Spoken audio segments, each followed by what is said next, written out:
Welcome into a Monday edition of the Jordy Culotta Show, live here from the UDL. First day of school for the kids. Just a brutal day What for a everybody. bad day. What a Like bad Green Mile. day. What a bad day. It is a dead man walking. I could see it in the little flag football team yesterday afternoon when we were having the little exit talk, kind of rounding everybody up, sending them on their way. Tomorrow's the first day of school. Everybody's shoulders just went from high to low. The posture change. Oh my God. It has to be the worst day of the year. No? If you're a kid, it has to be the worst day of the year. You think? The day before the first day of school. Teacher conference. If you're Nah. Yeah, You're that an could be a Report dicey card. day. That's on you though. Yeah, right. But you gotta go to school. Oh, yeah, first day. I mean, I'm gonna be bad, but That was expected. oh man. So First day of school for everybody out there. How'd it go over last night? Well, he's with his mom, which Oh, you skated. yeah, skated, but I picked him up today this afternoon. Gonna start getting some pictures here. First time that I'm not doing the walk up, 5th grade, bro. Yeah. I mean, we've Send done them on. this now. Don't do the Katie where you're taking a picture of her as she's trying to get into the car. It's like, no, just go. First day of fly. freshman year. Yeah. All right, take her picture. Speaking of Katie, she'll memory be bomb. here in the second hour today. As she's momming, she's playing mom, doing some type of PTA or some type of board meeting, some type of school stuff, Carpooling. How convenient. or carpooling. There we go. Lloyd is back from a little weekend at Alexandria. Big City Blues. Still no tan? No tan. Yes. There's not a sun to be I don't seen believe in that you LA. went to the beach last weekend. Just a long weekend in LA. Jack is here on the first day of school. Said, "Eff it, I'm just gonna go to work." Syllabus day. School didn't start yet for LSU. I still have 9 days. Oh, really? Yeah, Noah. Oh, where is Noah? Okay. All right. Interesting planning by Noah. Did not It realize is. he has another LSU kid on staff. Yeah, right. Not the headiest of plays. Did he say he had school? Great work. No, I'm not bad, putting bro. on him that he My said he bad, had bro. school, but I did ask him for his school schedule this morning, which I think maybe gave him an excuse to think that he couldn't be here. Speaking of Noah and Jack, excellent work by the boys this weekend covering some LSU football. Great content up there. We will get to all of that coming up. First day here on, Monday morning. Here, Majestic Coffee, you know the drill. DeliciousSips.com. Majestic Coffee, locally brewed down in South Louisiana. If you want your own, get in touch with them online at DeliciousSips.com. Our water is true blue water every day. TRU bluewater.com. TRU bluewater.com. This morning's guest, we will talk to Big Bad Brad. What a weekend for Big Bad Brad as he was up in Canton, Ohio. He's driving back right now on his way back to Georgia from the Hall of Fame after a weekend in which he saw a couple of ex-teammates and a lot of competitors that he played against be inducted and enshrined to the Pro Football Hall of Fame. He also lost his college football coach, a legend, an absolute just emperor of the sport. Bobby Bowden passed away Sunday morning, surrounded by friends and family. We'll talk about his life and legacy coming up here with Brad Johnson, ask him a couple of recruiting stories. Bowden, as Lloyd and I were speaking earlier before we went on air, kind of swagger before swagger was talked about. All-time swag. I mean, he Straw had it, hat, man. Oakleys. I mean, if little you think of the jacket. 90s, Stuff like that. if you think of the 90s college football, you think of Bobby Bowden. First name off your tongue is Bobby Bowden. Roll it off. Just kind of the impact that he made on the sport. We'll talk about him coming up. What a legend. You know what the best part about Brad Johnson driving all the way from Ohio is the massive Death Valley Yes. sign. That's what I was wondering. Do you So think many he kept miles, it on? 100%. I mean, think of Big Bad Brad. I mean, That's who his he MO, is. dude. I mean, that is who he is. I'm coming. Rohan Davies going to be here at 8:30 this morning. Whoa, bro. Whoa, bro. Monday morning. What a weekend. 8 a.m. We will have your weekend heroes, those who stood out this weekend. A lot of that coming from the Hall of Fame. A lot of that coming from the weekend that was filled with sports. You can feel that it is now time. Football is here. It feels like a lot of people talking about the game. We'll talk about what the hell is going on with Mike Thomas. How did this happen? I mean, when did this happen? Why did this happen? Yeah, like what is bro. going on here, man? Yeah, We'll talk about the Jeff Duncan story over at Times-Picayune, NOLA.com. The Advocate, as Duncan back over there, writing for the Advocate and NOLA.com. We will talk about a piece that he had on Mike Thomas, which is describing Thomas as somebody who was not answering the phone calls or was out of communication, just totally like ghosted the Saints for almost the entire summer, like the entire month of June. They couldn't get in touch with him. Nobody from the Saints organization could track down Mike Thomas after they were trying to find out what the status of the injury was. And I mean, it was like, in reading this piece, I was like, is this for real? Like, I mean, how did this happen? Does it get to a point where you have to like send somebody to go find him? Like, we got to check in, almost like Mark Cuban whenever he went through like the banana boat scandal or whatever, whenever he was like locking potential free agents in his house. He's like, I'm going to go find where DeAndre Jordan is. Like, does it get to that point where like you send like a little sleuth out, like, just go get eyes on the guy? From the Saints' point of view, it is a little head scratching on how you let the timeline get as far down the road as it seemingly did, and then come to find out that he did not have the surgery that you had recommended. All right, so to recap here, and as we said, Metropolitan Health Group brings us our phone guest today, and that'll be Big Bad Brad. Brad Johnson will stop by here at 7:30 this morning. Tons to talk to about Brad Johnson, with Brad Johnson coming up here at 7:30 this morning. 8:30 this morning, we're going to talk to Rohan Davey, get his latest on LSU football, some of the storylines he's looking out for during football season. Always love our conversations with Ro. 8 a.m. this morning, we will talk about the heroes of the weekend, those who stood out this weekend. But there was a write-up over the weekend that is really getting a lot of traction yesterday, and then here to start off, especially the Sports Talk Day, is that Saints Michael Thomas, and this was written by Jeff Duncan, who is back over at NOLA.com after being with The Athletic, one of the very much accomplished and, as far as reputation goes, one of the great reputable writers in South Louisiana, in New Orleans, details the Mike Thomas saga with the New Orleans Saints, and the latest with Sean Payton. He also gives some background here on the Saints organization and Saints head coach Sean Payton and the way that he has thought of and felt with guys in the league, guys in the locker room, and pros. Janoris Jenkins, I think many of us saw a couple of weeks back or a couple of months ago, said that he was speaking on a podcast and claimed that the Saints organization was the best as far as being able to relate to the player and really accommodate the player is what Janoris Jenkins really talks about. That there has been a long line of Sean Payton, the compliments that he has received within the locker room. Look no further than his relationship with Drew Brees, a 15-year relationship, as close as Brees and Payton were, and the adversity that relationship really went through, and a lot of that was dealing with Sean Payton's issues, whether it was an NFL investigation to what was going on with the medicine cabinet inside of the New Orleans Saints organization, in which Sean Payton was investigated for very early in his career, to Bountygate, and Payton losing a year on the sideline during the Payton Brees just glory days. I mean, in their prime. That relationship has seen a lot of adversity, but Payton and Brees were never rattled, never shook, never affected by anything that happened on the field. And a lot of that is detailed by Duncan in this latest piece on Sean Payton's background in communication. Graduated college with a communications degree, and really as an assistant coach to Bill Parcells, and one of Bill Parcells' biggest fruit on his coaching tree, really has understood and taken in the Parcells communication route, where just be upfront, just be honest, be get out in front of the stuff. Don't be dramatic. Don't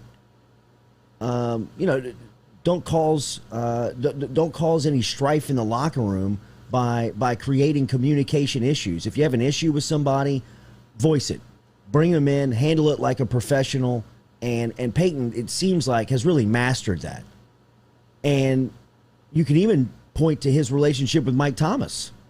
I mean, seemingly there were times where he and Thomas really looked like they were clicking. Whether it's, Thomas is a Michael Jordan branded athlete. He is somebody that is sponsored by Jordan.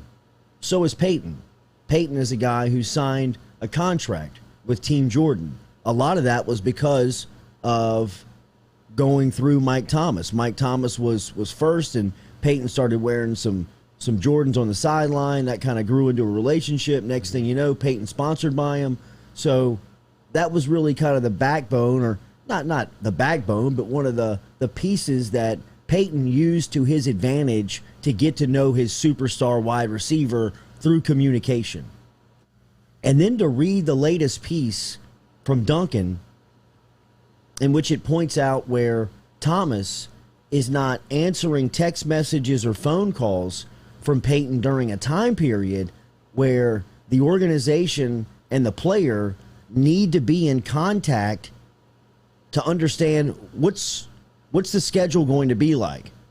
Thomas was dealing with the ankle injury that affected him game 1 last season versus Tampa Bay, where he sustained it. That's where he got injured. They decided to shut him down towards the end of the regular season, hope to get him healthy for the playoffs. Just didn't work out.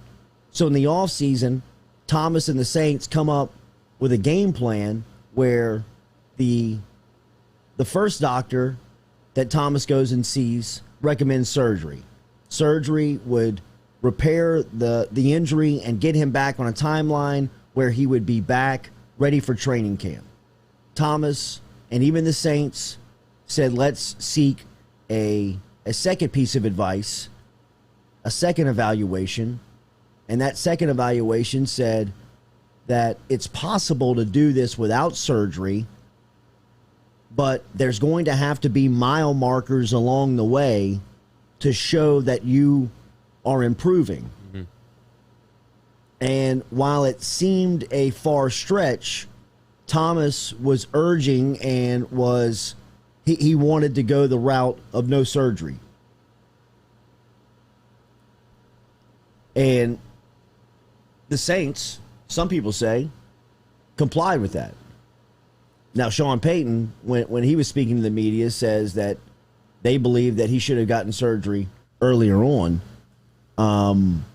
But this piece over the weekend is really describes and details a piece where, there's a total breakdown between Sean Payton and Mike Thomas. Here's the quote from Payton a couple of weeks back. It appears we're going to have to spend some time without him. It's disappointing. We would have liked to have him. We would like to have that happen earlier, and quite honestly, it should have. I'm going to leave it at that. Saints VP and General Manager Mickey Loomis agreed with Payton wholeheartedly. With hindsight, we would have preferred that surgery to be earlier in February or March, but it wasn't. It is what it is. Hopefully he's had a good result so far, and we can get him back sooner rather than later. God, that gets passive-aggressive at the end. This is some high school level drama. It is what it is. It's fine. But, have you ever seen the Saints actually have a breakdown in communication like this with any of their players? Like, Sean Payton is the most, go do whatever you want. Like, go be you, but when it's football time, it's time for football. Like, look at what he does. Lets Alvin Kamara go do in the relationship he has with one of the more, the biggest enigma maybe in the NFL. He lets them go snowboard, and then they, tweet back and forth joking about it. You're not supposed to be doing that. It's like, coach, catch me on the slopes. And, that's okay. They have that repartee back and forth. And I don't think it has to have been something else where, Sean Payton has never really let anything like this leak into the public or get nasty.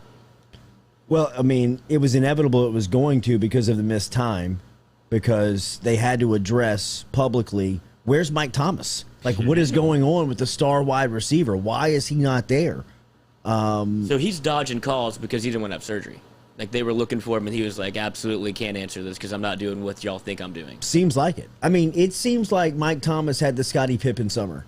Yeah. But the only difference was he had $100 million in the bank. Or not in the bank, but he had $100 million signed to a contract. It's not a contract thing. It can't be. It's. What is it? I can't put my finger on what could be the issue. Now, Thomas was very outspoken last summer. He was very outspoken to a lot of the social issues that were going on in our country. He was very affected by the remark that Drew Brees made and was very outspoken to that. And since then, it seemed like there has been a small disconnect between he and the organization, whether it was just, I never thought Mike Thomas would be hurt. I really didn't. I never thought anything would keep him down. I mean, he just seemed like this warrior type athlete with this mentality that was never going to be broken. Now, you do and are routinely concerned about what happens with high-priced athletes once you pay them. But that wasn't Thomas, on the list. Thomas had his best season after he agreed to the contract.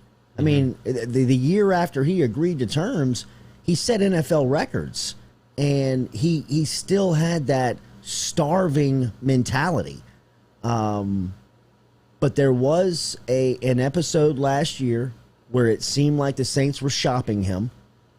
It seemed like they were open to trade requests or trade offers. There was the fight with Chauncey Gardner-Johnson in the locker room that anybody can catch those hands, though. that resulted in Mike Thomas being suspended. Oh, when he called him Slant Boy, right? And he just lost his marbles. Well, that's another part of it that I find odd, because he seemed to have never been bothered by any sort of outside noise, and then it started piling up, and he started tweeting about it, then deleting tweets, then he deleted Twitter, and it seemed like all of it became like very much like a mental headspace where he's like, all right, F Twitter, I'm off of this, like I'm gonna let my play do the talking, and then he hasn't really played since then. Even you see your wide receiver goes crazy. Before Antonio Brown went crazy was Antonio Brown, rest of the NFL wide receivers. It's just once your head goes. Well, I mean, all these guys have huge egos at that position. That position breeds ego. I mean, we've seen there's so many. The examples are so long. It's too much to even count. That's why, I mean, like over the weekend, watching Calvin Johnson, I mean, just incredible how dominant that guy was and as reserved as he was at that position.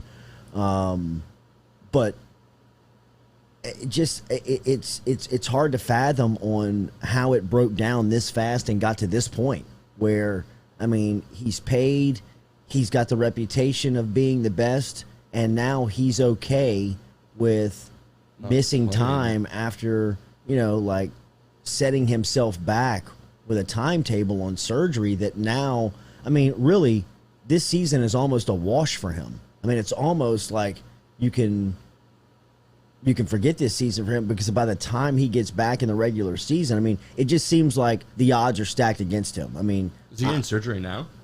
Well, he had the surgery. He just had it a month later than he was supposed to, and now it's going to set him back for a couple of weeks into the regular season. And he sent out this tweet an hour ago. This is Michael Thomas at Can't Guard Mike. They try to damage your reputation. You save theirs by not telling your side of the story. Why not tell your side of the story then? I mean, and whose reputation are you saying? All they're claiming is that you should have been under the knife earlier. What's the other side of the story? I mean, they're saying that there was 2 evaluations. The first evaluation said that you should have had surgery. The second evaluation said that you shouldn't, but there was mile markers along the way that you had to hit to show that you were going to be showing improvement, and if that wasn't going to happen, you were going to be able to tell that early on, and you fell out of contact with them. At least that's what they're saying. What's the other side of the story? Just tell it. I mean, nobody wants public beef. Nobody wants to go back and forth. I can guarantee that the Saints don't want a public argument with their star wide receiver. I mean, just sit down and figure it out. Nobody's like this stuff to me is what annoys the hell out of me with today's athlete. Like, nobody's coming at you. Nobody's saying that you can't do anything. You've gotten paid. They're saying that they want you in camp. They need you on the field so they can be as good as they need to be or as they want to be. They're saying that they miss you. They want you. What is your issue? Don't save their reputation. Nobody's coming at your reputation. Bro. But it looks like that you had the Scottie Pippen summer. I mean, like, it feels like that you knew what you were supposed to do. You knew you had to get surgery to be at your highest and play your best next season, and you chose not to do that. That's what it looks like. And now the organization is saying the same thing. I mean, I'm so pro player. I'm always pro player. I really am. I mean, but it's hard to take up for Mike Thomas in this situation.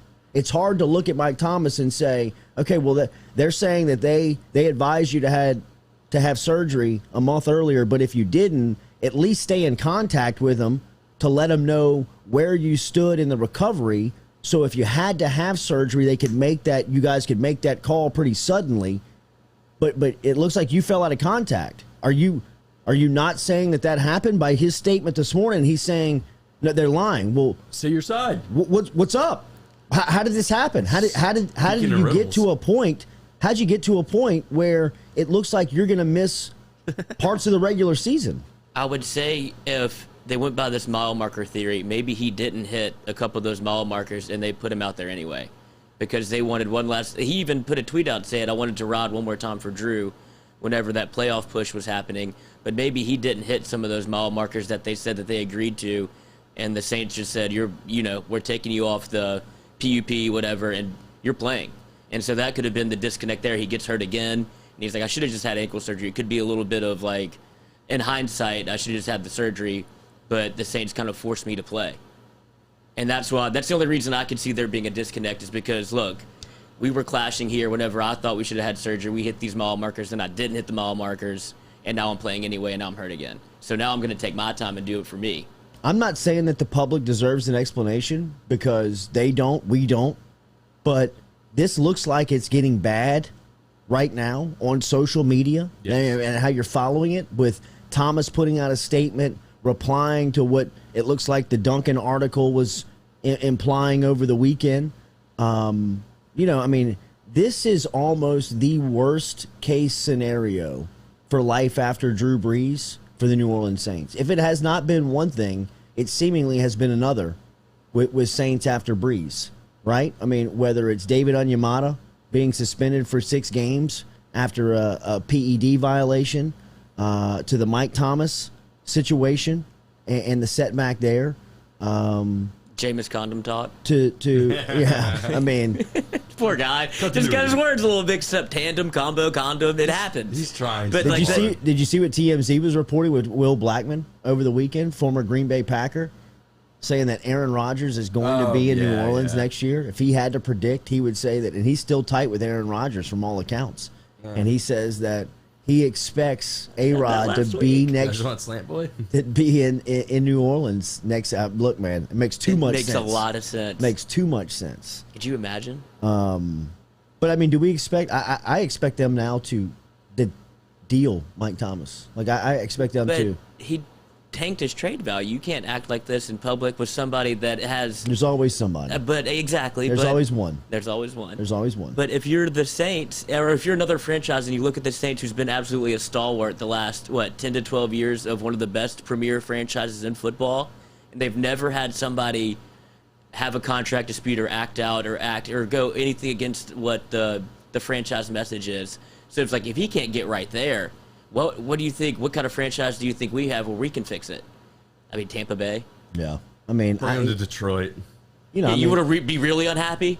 Go to Detroit. He's a California guy. You know, I mean, he's from California, so maybe a team out there would make sense. Oh, the Rams would. They don't have any first, but they would trade for him. I don't know how Brandon Cooks. How you unload as much money as he is due.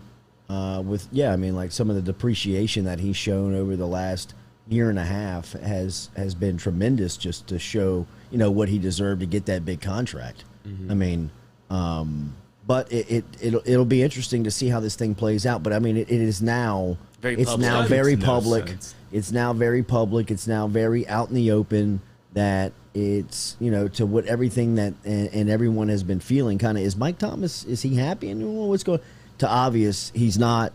Saints are upset. It's just, it's not good. Brad Johnson is on his way back to Georgia from Canton, Ohio. He was in Canton this weekend, which was a beautiful weekend for pro football. I thought, everything from all the enshrinements to the inductions to all the speeches. I thought it was really cool. Peyton Manning last night in a speech that was riddled with with jokes and serious tones. I thought was kind of something that nailed it. I loved Edgerrin James's speech. John Lynch was a part of the class as well. That's why Brad Johnson was up there. His former teammate in Tampa Bay was a part of that Super Bowl team back in 2002. Brad also was a Florida State Seminole quarterback and played for Bobby Bowden. So we'll ask him his thoughts on Coach Bowden. And then his son, Max Johnson, was named last week publicly by LSU head football coach Ed Ogeron as the starting quarterback for the Tigers heading into the season. We'll ask him his point of view for Max, his son, the sophomore, as he prepares as the starter for LSU football. And we'll get an update on Jake Johnson, the number one tight end in the country, committed to LSU, kind of where he stands heading into his senior season. So a lot to talk about with Brad Johnson when we come back here on the Jordy Culotta Show. Remember, daily, we're brought to you by A-Bear Specialty Meats. A-Bear Specialty Meats is located here in Baton Rouge, and there's one in Prairieville, right off of the Highway 73 exit, right there in the Dutchtown Shopping Center. You can stop in, check them out. They're famous for the stuffed debone chicken. Stop in and pick up some of the boudin balls. If you're looking for a quick fix this morning while you're heading into work, or if you're looking for a great lunch spot to walk into, they got freezers full of selections like steaks, hamburgers, etouffees, all of that stuff that you can choose from the freezer to take home, whether you want some sausage. But stop in, check out the boudin balls. There's a location here on Jefferson Highway in Baton Rouge, in Baton Rouge. Stop in and see them, or out on Highway 73 in Dutchtown, right there by Dutchtown High School. When we come back, give me 30 seconds reset. We'll talk to Big Bad Brad Johnson here, former Super Bowl winning quarterback, Florida State Seminole, and his son Max heading into his first season as the full-time starter at LSU. We'll talk to him next here on the Jordy Culotta Show. Are you self-employed? Then you need to learn about Angel Oak's Home Loans Bank Statement program that they're offering, which makes you eligible as a self-employed borrower to purchase or refinance a home without requiring a tax return. If you want to learn more, get in touch with me. Email me, jordy@jordyculotta.show.com, to learn about the bank statement loan program offered by Angel Oak. jordy@jordyculotta.show.com to learn more. Gearing up for spring and summer down here in South Louisiana, and you want to keep your lawn maintained during these sunny seasons, get in touch with our friend Blake Abear over at Abear's Lawn Maintenance, where he says, you grow it, I mow it. 225-485-8022. 225-485-8022 is where you can find Abear's Lawn and Maintenance, the official lawn and maintenance company of the undisclosed location. Go Chevrolet is proud to announce Go Express Auto Sales, the new used car lot located in the capital city of Baton Rouge, Louisiana, at 11522 Florida Boulevard. Go Express Auto Sales is online at goexpressautosales.com, or you can search them on Facebook and social media at Go Express Auto Sales, the newest addition to the family of Go Chevrolet. Remember, Go Chevrolet is located down in LaPlace, Louisiana, but now welcoming aboard Go Express, the new used car lot located in Baton Rouge, Louisiana at 11522 Florida Boulevard.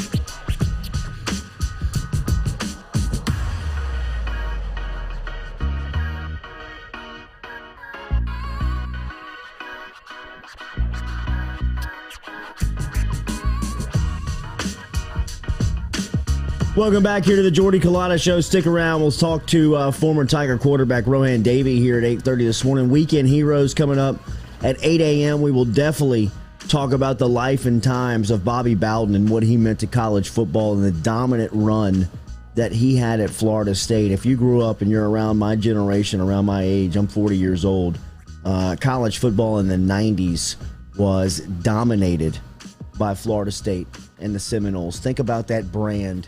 Every time you saw it, everywhere you saw it, national champion games, on live television all over during the big games. I still remember waking up in that 1993 morning watching Notre Dame and Florida State, one of the first, I believe it was the first on-campus site for College Game Day, as they were reporting from the University of Notre Dame in one of the biggest college football games, one that gripped me as a kid. It was Florida State actually got beat that day, but it was Florida State's brand that went on and lived on. A quarterback for Bobby Bowden and Florida State, Brad Johnson. He was also a 2-year letterman on the basketball team while in Tallahassee. Just no shock if an you see his incredible TikTok. athlete, dude. This guy, dude. Big Bad Brad, on his way back from Georgia, from Canton, Ohio, which was a very special weekend for the football fraternity, especially that group in Tampa Bay that was crowned Super Bowl champs back in 2002, as they saw one of their guys, John Lynch, head into the Pro Football Hall of Fame. Brad Johnson was up there, and he's now joining us from the road this morning. Big Bad Brad, good morning, man. How are you? Thanks for the time. Yeah, man, Jordy, I appreciate you reaching out. It's been a fun weekend in Canton Hall of Fame. Obviously, got to celebrate John Lynch going into the Hall of Fame. We had 2 other guys with Warren Sapp and Jared Brooks that didn't pass, and so it's a great reunion for everyone to get together. And I don't think we slept for the last 48 hours. One of those deals, but it's pretty cool. Yesterday, actually, Alan Faneca, he went in from LSU and got to see Panaski and Greg Stringfellow and Kevin Falk. They came up to celebrate him also. So it's pretty just a who's who kind of weekend, and get to celebrate some great legends. Yeah, that was, it looked like, at least through the television, that was a very cool weekend for football. I was going to ask you, just being a part of the NFL fraternity and the football fraternity, what it meant being around some of just the power figures of the game this weekend as they were inducted to immortality for the game.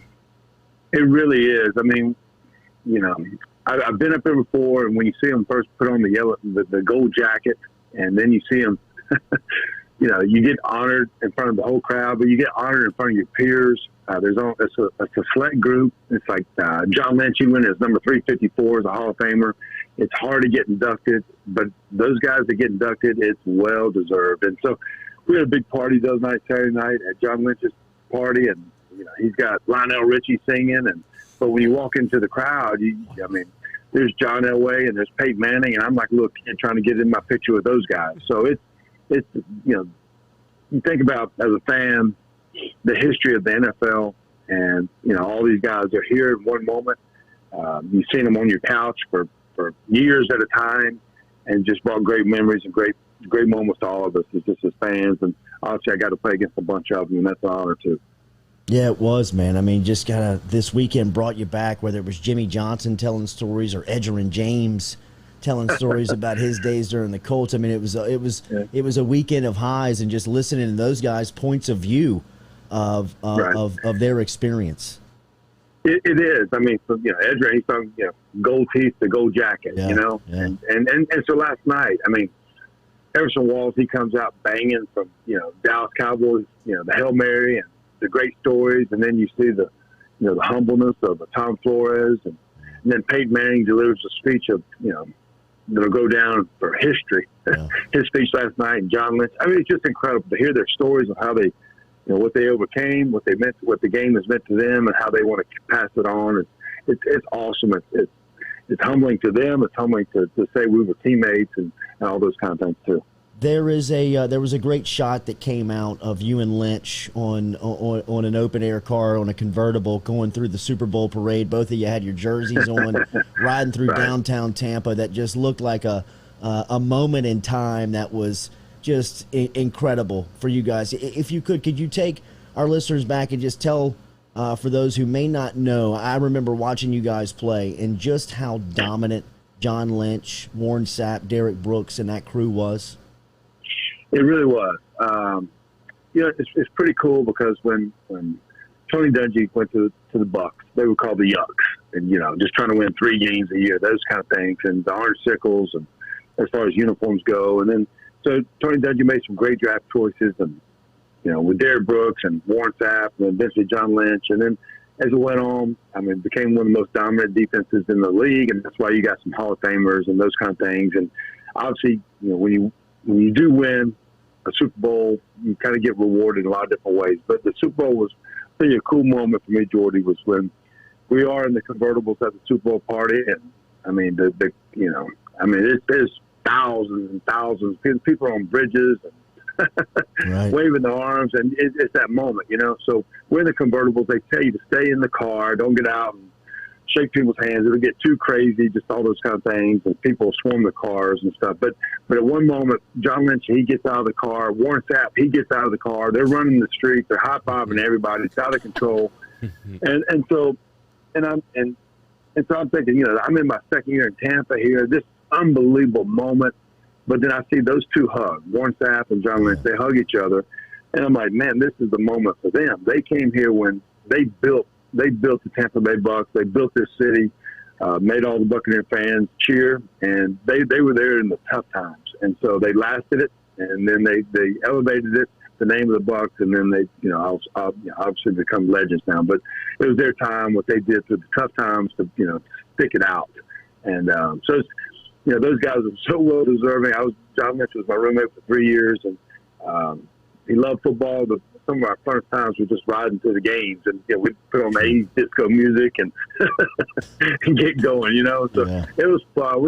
John's a fun guy. The party the other night was an incredible party with Lionel Richie singing, John Lynch is on the mic, and just fun memories and moments to relive again. Man, that is cool, man. That is, and a weekend that football will probably remember forever. You'll see images coming out of Canton that happened this weekend. You'll see that 150, 200 years from now. That's cool that you had a front row seat there. I know that as high as this weekend was in celebrating teammates and being around some of the legends of the game, it had to be as sorrowful to get the news that your college coach, one of the titans of football in Bobby Bowden, passed away at 91 years old. I know that that Coach Bowden was battling an illness, but to hear the news as one of his former players, how did that hit you? It's sad. It's a sad moment for Florida State. Sad moment for all the Bobby Bowden fans. We all know this time is coming at some point for all of us. And Coach Bowden, his life it's been well documented what he's accomplished. But man, now you get to celebrate. We all get to celebrate his life, and there'll be a funeral service this weekend. And you think of Florida State football, he is the monument of Florida State football. Started the program in 1976 from nowhere. And I remember 1981, he went down the row of playing. He took Florida State on the brand of we're gonna make a brand of it. They should have went 0-11 that year, but they played the likes of Ohio State and LSU and Nebraska and Notre Dame, and took the show on the road. And to put it on the map, and I would urge people that there's a movie called The Bowden Dynasty, and it's really an incredible story. There's when in the 80s when when it all began. In 1987, that's when I got there. That was a 14-year run of finishing in the top 4 in the country. Won 2 national championships during that time, but just the way he did it, the vision he had for players, the vision he had for the coaches that he had that later on became head coaches, and then the way he just treated us as men. He shared his faith with all, and that was first in his life, and first, that he never pushed it on you, but he gave you opportunities to grow in your faith. And so I just, when I look back and say that was my coach, I'm honored, I'm thankful, and so it's pretty incredible to say he was my coach. When I was there, he won. I think when I committed, I think he had 170 wins. And I was the bold kid that said, how much longer do you think you're going to coach? He was at 63, and he went on and he said, I'm going to be around for a while, boy. And he went on to win 377 wins and, all the above. But I think his legacy is much more than just trying to win football games. It's more impact in his life and sharing his faith with others. Brad, I remember in 1996, I was a freshman at Catholic High School, and he was on campus the majority of the spring recruiting Travis Minor, who was the running back that went on to play at Florida State, started as a freshman. And Coach, when he would come to campus, it was as if Saban being on campus now. Yeah. The whole world would stop. Teachers would leave their classrooms and want pictures, and everybody was walking the halls. I mean, he had this. I mean, my producer and I were talking about. He almost had swagger before you talked about it publicly. He did. There's no doubt about it. He was a rock star. That was before, you know, he was the legend of all the coaches then, and the wins and the name will stand forever. But yes, he was definitely Bobby Bowden. He knew he was coming to town. He took the brand of just trying to start the program at Florida State, took it national. And he was, you know, you think of the Bobby Bowden hat, you think of the trick plays that he ran, and just a great moment, you know, Doak Campbell Stadium, Tallahassee. It's pretty awesome. Yeah, I always remember his in-game interviews were the best. I mean, just his person. He would almost tell you his game plan. I mean, he was so transparent. He would come in at halftime, and I've coached a lot of football, man. I kind of make a joke of it too, but he would always, if we ever had a lead and went at Florida State, and he'd come in, he'd always rip the receivers. Receivers got to catch the ball. He's got to catch the ball. I don't know if they caught, you know, we might have caught 20 balls, but he's going to say it regardless. Receivers catch the ball. Linemen, you got to block, and defense, if they don't score, they don't win. I mean, that was the speech. I mean, at halftime we had, you know, all this nutrition stuff. I remember we'd have a Coke, we'd have a popsicle, and a Hershey bar, and a cigarette. We'd have cigarettes. But, I mean, that was how simple form it was at the time. We thought we were getting rejuiced with all that, you know. So, that's so good. I mean, his speeches were legendary. His halftime was, you know, reporters, and I mean, one time the score was like 7-7. He looked at the cameraman and said, "Listen, if they don't score and we don't score, it'll be a tie."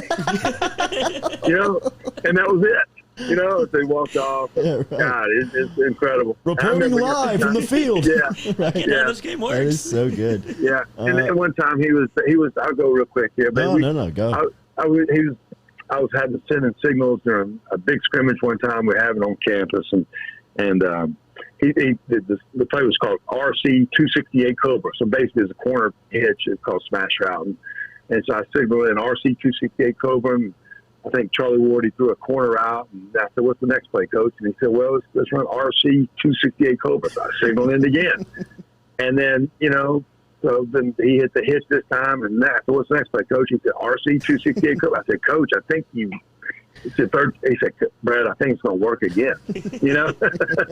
So you're right, Coach. It worked 3 for 3. But he had a knack for calling great plays and an incredible impact on all of our lives. So good, man. Brad Johnson's sharing some stories here on this Monday morning, remembering Bobby Bowden, also talking about his weekend up in Canton, Ohio, which was very cool, being around some of the legends of the game as the enshrinement of the Pro Football Hall of Fame. Last week, I'm sure the news that hit your family had to be very exciting as the head coach of LSU publicly named Max Johnson the starting quarterback for the Tigers going into the seasons. I know it's not the circumstance that you guys envisioned happening with Miles Brennan going down with kind of a freakish injury during the preseason, but knowing that Max is now QB1 down in Baton Rouge, how's that hit his dad?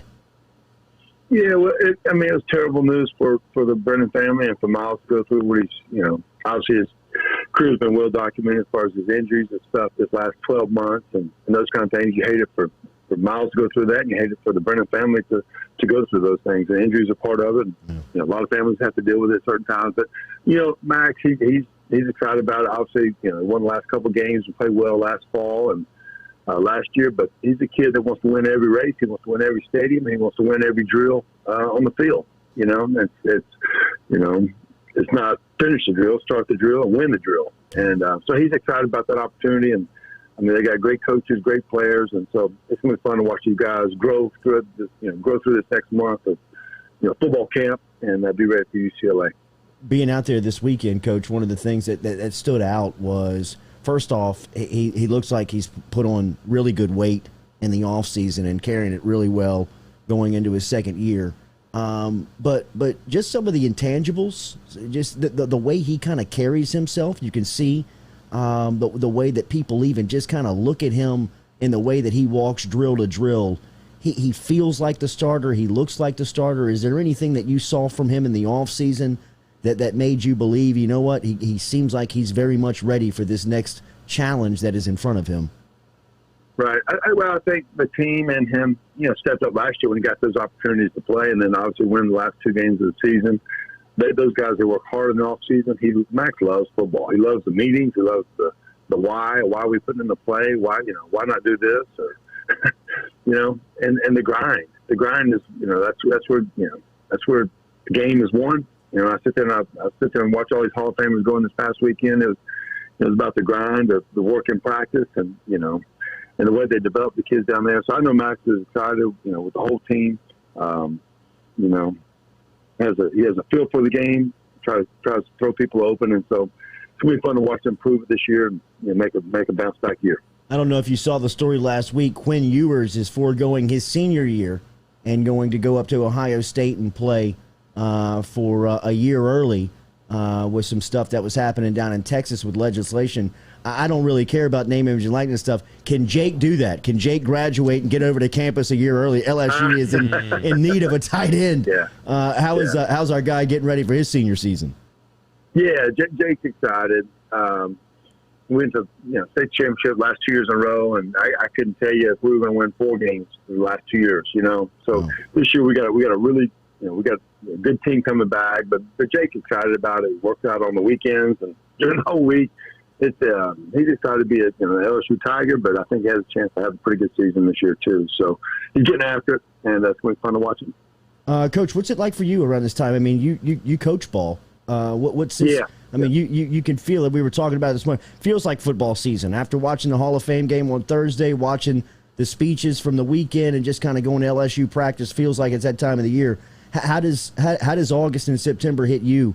Now that you're calling plays. Yeah, this is what you work for, the whole off season, lifting weights and spring football and summer football, summer workouts. And then what the cool thing, Jordy, this year, it's going to be awesome, is the fans coming back to games. Yeah. I mean, I remember last year for high school games, each parent would get 2 tickets. So who are you going to invite? You can't invite your brother or sister or grandparents and those kind of things. And now, obviously, SEC football, you're going to have, packed stadiums and just the environment. It's awesome to get things back on track. So looking forward to it, Big Bad Brad on Twitter at Brad_Johnson_14. Cool to share some memories with you from the weekend. Thanks for remembering your coach and Coach Bowden. Looking forward to seeing you down in Baton. Did you, when driving to Canton, you still have the Tiger Stadium so many miles away on the back? Oh, yeah. Okay. Yeah, no doubt. I said for sure. Yeah, from Athens to Baton Rouge, just 596 miles. So there's a sign on the back of our truck. If you see us, that's us. Big Bad Brad. We'll see you in Baton Rouge in the fall, man. Thank you. Very good. Thanks, Jordy. See you guys. All right, see you. There is Brad Johnson checking in this morning with cool stories, man. The recall. Unreal. That's unbelievable. It is unbelievable. It's unbelievable how those guys can remember plays like that. I don't think it's a lot of them. I think I don't think he realizes that it's special. It's more than you would think, though, bro. I mean, like, if you brought Rohan in here and asked him about some of those plays, I mean, like, he can recall some of the stuff. I mean, like, think about, I can't remember what I ate for lunch on Saturday. If you had a gun to my head right now, I mean, I'd be like, almonds? I mean, maybe. Yeah. Just throw something out there. Right. But these guys can recall plays from 1991 that he's sending into a spring scrimmage. That's what I'm 7 saying. in the morning. Just I remember that. That's what's like. I understand if he's playing in like a national championship game or even a playoff game, but he's doing something that, like, brother, I stayed out to about 3 a.m. I'm circling in, doing a couple of these, and then we're good. Like, I wouldn't know what way's up. And he's like, oh no, we've called 3 straight, cover 2 beaters, and Charlie Ward hit this and this, and we called it again, and that is just unbelievable to me. I hope Maxie can do the same. Yes. I mean, Coach, just we can get into our practice reports right here after we tell you about Falaya Real Estate. But one of the things that stands out about Max, I'm telling you, that I'm hearing about every single day, that's what I was kind of asking him at the end there, is the intangibles of just him playing the game. By the way, he looks like he's put on 15 solid pounds. He looks really good. I mean, Cat looks like a starter. I mean, handles himself like a starter, throws the ball like a starter. I mean, like I said, just the way the way that he is respected out there. You can see the unsaid respect that Max Johnson has from his teammates, which I think is them telling him, we understand the work that you've put in. We know we're riding with you, man. Right. You're our guy. I mean, he very much has that feeling to him when you just now 20-minute window. That's all I've seen. 20 minutes. That's all it takes. 20 minutes. But in everything that we've been told leading up to the season, to the things that we've seen, to the things that Jack and Noah saw, to the other people that have been out there and what they see, and just going back and forth and talking, I'm telling you, man, Max Johnson was going to be the starting quarterback at LSU, and everybody knows it.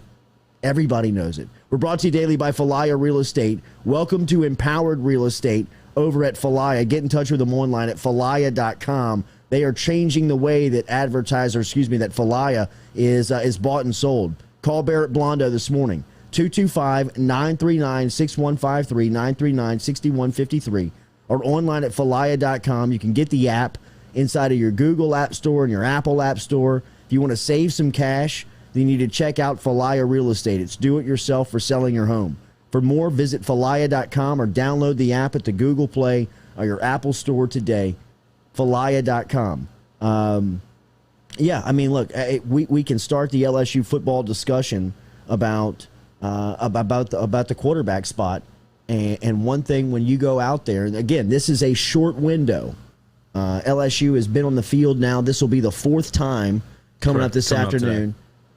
Jack and Noah have seen all three workouts. I saw Saturday's workout, which was about 25 minutes of just being able to watch. And even when you get out there, the way that you are isolated or the way that you are socially distanced it doesn't give you the opportunity to see the entire practice field. But what is very visible is the skill position. Wide receivers, running back, quarterbacks. You can see all of that stuff. Now, a field over is the defensive backs, all the way out in the back of the Ponderosa of the practice facility is the defensive line, and kind of in between that is the offensive line. So it's tough to really see what's going on in those groups. What you can see, which is just right there in the practice field in front of you, is quarterbacks, running backs, wide receivers, tight ends going through their reps, going through their drills. And like I said a couple of minutes ago, Max Johnson is QB1 on this team. He handles himself like the quarterback that's starting on this squad. He is respected like the starting quarterback on LSU. You can see the way that he moves just drill to drill. Question for you about Max. After the first practice, said he has a lot of comparable traits to Joe Burrow, and I get that. That's like a very good thing to say. He's your quarterback.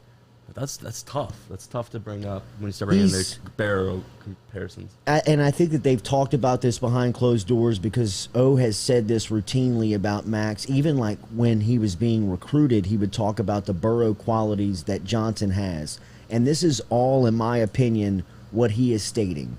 First off, you just heard from Brad Johnson. You just heard from his dad. We can talk to Jimmy Burrow. In fact, we're going to talk to Jimmy coming up this week and just get the update on the Golden Boy, see how he's feeling going into preseason and where the leg's at going into the regular season. But one thing that's evident when you hear Jimmy speak, when you hear Brad speak, these guys are football lifers, right? I mean, they've been watching film since they were nursing Joe and Max, since they were, infants, toddlers.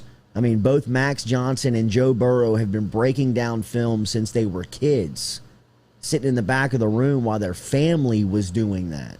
So they come from football family. I mean, Mark Richt is Max Johnson's uncle. That's his mom's sister. I mean, so if he's not even around it with his dad, Brad, the Super Bowl winning quarterback, and now the coach, I mean, his uncle was the offensive coordinator for Florida State with Bobby Bowden, and then went on to be the head coach at Georgia and Miami. I wonder what they do at the beach. Exactly. You know what I mean? Yeah. A lot of ball. A lot of ball. A lot of ball talk. A lot of football. A lot of ball talk. X's and O's in the sand. I think that's the first box that he's talking about when he says that Johnson reminds him of Burrow. And then there's this toughness to Johnson that is understood. He's like he's like a cheap steak, Burrow. I mean, like, he's got that toughness to him where he's just, you'll have to kill him to knock him out of the game. I mean, it's going to take a lot to get that guy off of the field. And Max has that quality that's similar to Joe, where once you hit him, it almost wakes him up. You know, it almost gets him into the game. It engages him. His eyes get a little bigger. He's able to exhale from some pregame jitters that he may have had. Yeah. I mean, that was kind of the word on Burrow. He needed to get popped, and we all saw it. I mean, we've all seen it now. UCF? I mean, the UCF game, but even like some of those quarterback draws. I mean, I think about when he got his head snapped back against Auburn. I mean, 2 plays later, he hits Terrace Marshall for a touchdown. People thought he was dead. You know what I mean? 2 minutes before that, people didn't know if he was going to be able to finish the game. He gets up and hits Marshall on a fade route and drops it on his face mask. You know? Go back to Vanderbilt. Whenever he gets tackled into the sidelines, they're all yapping at him. He just hooks at 5. I'm putting up 500 on you. Yeah, right. Exactly. I mean, why'd y'all have to wake me up? I mean, because it's 11. I was good. Yeah, right. I could have slept in. I could have gone 303, but now you're 5 and 5. All right. But Max Johnson has got a little bit of that to him. I don't think that he's comparing him on the field. And it's unfair. In fact, look, man, I've said that about it's time to get over 2019. Quit speaking about that publicly. What other national championship winning coach do you reference a national championship season more than LSU does? We get it. We were awesome. LSU was great. You know what I mean? They'll be talked about forever. But as the head coach, quit talking about them. Quit talking about 19, man. It's all good. Just move forward. Even Burrow. I mean, hey, nobody wants to put that comparison on your quarterback, but I think when he does comp him, when he comps Johnson to Burrow, what he's saying is that he comes from a football family and he's tough as nails. Gotcha. As far as on the field, he's got to prove it. He's got to prove it. And even if he does prove it, I hope that O doesn't say that's Joe-like. That reminds him of Burrow. Max-like. Yeah, man, just let him be who he is. And going back to the report, the thing that stands out is that Johnson's the guy. A lot of people asking about running back. The day that I was there, John Emery was not there. Derek Stingley missed yesterday. A lot of these guys are finishing up finals from summer classes. Emery was taking a final that day. Emery was taking a final on Saturday. Stingley was taking a final on Sunday. So a lot of these guys are finishing up courses that are happening here early on in camp. Emery, from all accounts, looks healthy.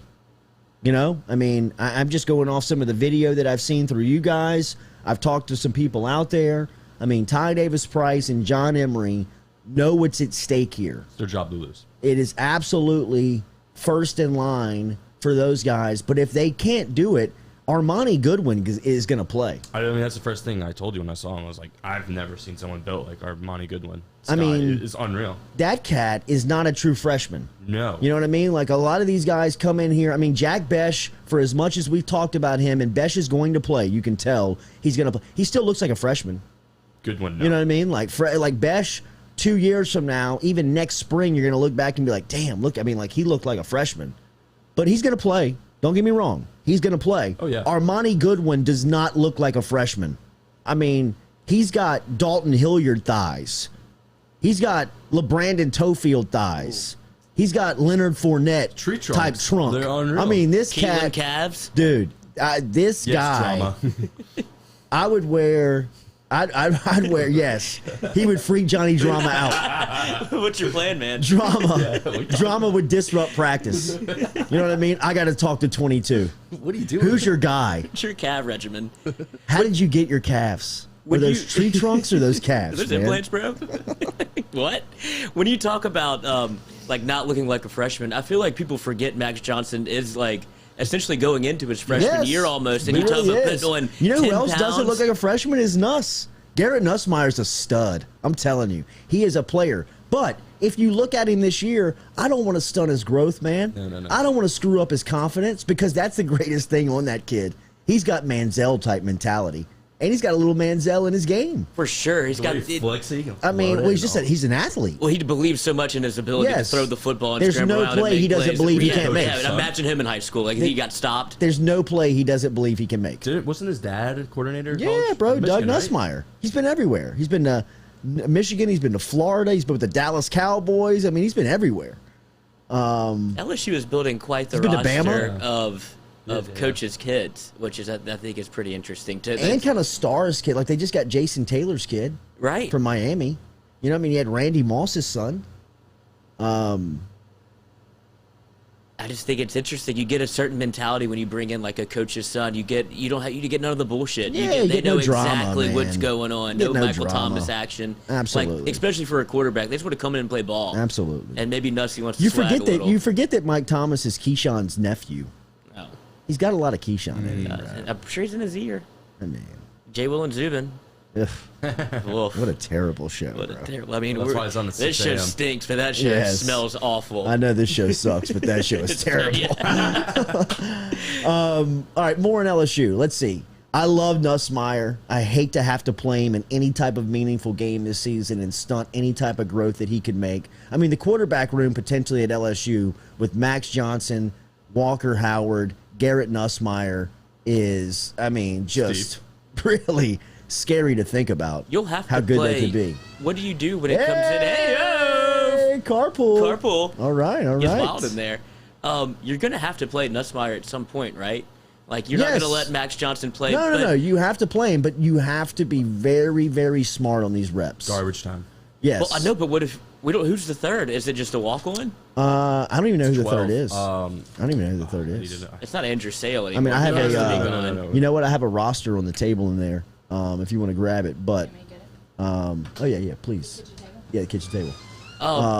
But I'm just wondering because Travion Folk or Davion Folk. do you skip Nussmeier out a little bit just in case? You have to have a backup plan. I mean, just for all. I really think intents it's and John Trey purposes, Kirkland. That would be awesome. I mean, I really do. I really do. I mean, I don't think. I mean, if you really want to win games, you know what I mean. I don't know how you could look at like a walk-on or like a true freshman and say, hey, let's legitimately beat Ole Miss, Alabama, Arkansas. I mean, some of these teams that are closing the gap on LSU. You know, I mean, just whether it be from a coaching standpoint or a talent standpoint. I'm just wondering how many reps Nussmeier gets because of that factor. Like, I don't think he'll, like, when He's it's got an garbage absolute time cannon, against, man. McNeese State, he's not going to play the whole second half. You can't afford to not have a backup quarterback at where we are. I mean, Tavion Falk is taking the third I thought he reps. was Kirkland for a second. When He's from Karen Crow. Is he related? Is he related to Kevin? I mean, that's where Kevin went. But also the wide receiver standpoint. Keyshawn Boutte, you would think coming in the season, like, yeah, we all know Keyshawn Boutte is really good. Just a reminder, Keyshawn No, Boutte he's- is a freak. Well, he is about to take that Next like step. first name in the college football game type step. Like if you're a real college football fan, You know. if you love the SEC, you're about to speak of Keyshawn Boutte like one of the best players in the game. I think that he is about to go Jamar on him. I mean, like not Biletnikoff, just because I don't think they have the quarterback and the wide receiver symmetry that team had, but he's that good. That guy Brandon Walker at Barstool was calling him Keyshawn Boutte and said he wasn't even that good. All right, okay, let's just wait. Dude, Wait, I mean, what are wait you a month, watching? bro. I mean, what are you evaluating that tells you that he's not good? I don't know, I mean, not I'm an SEC record. I'm here for all the the school versus school hate and all that stuff. But if you're gonna break down Keyshawn Boutte's game and you're gonna look at him, Keyshawn. what are you telling me he doesn't do well? I mean, he at this point, I think that as a true freshman, he's a better route runner than Jamar Chase was. He's not. I'm not saying that he's a dominant route runner, but he's got route running skills that you can build on. By the way, DJ Mangus coaches the hell out of the wide I receiver was just going to group. bring that up. The quote, I mean, confident hands, confident eyes. That 36 dude years old. is Joe Brady. If you saw, and look, I mean, I just told Ogeron to shut the hell up on 2019, and keep here I am referencing guys. bringing up 2019 again. But I mean, Joe Brady, when you see him coach for the first time, he's like a magnet. He draws you to him because of this confidence and the way that he communicates to his guys. Whether it's the one-liners of the confidence, the strong hands, the eyes, everything that he's coaching up, the way that he communicates it to his guys, you can see that they're able to digest and absorb right there in real time and really understand it. DJ Mangus has that same type of draw to him. When you came the second day, I was like, yeah, this guy, what's he doing here? That's an NFL coach. DJ Mangus has that confidence, that swagger to him, that he knows what he's talking about.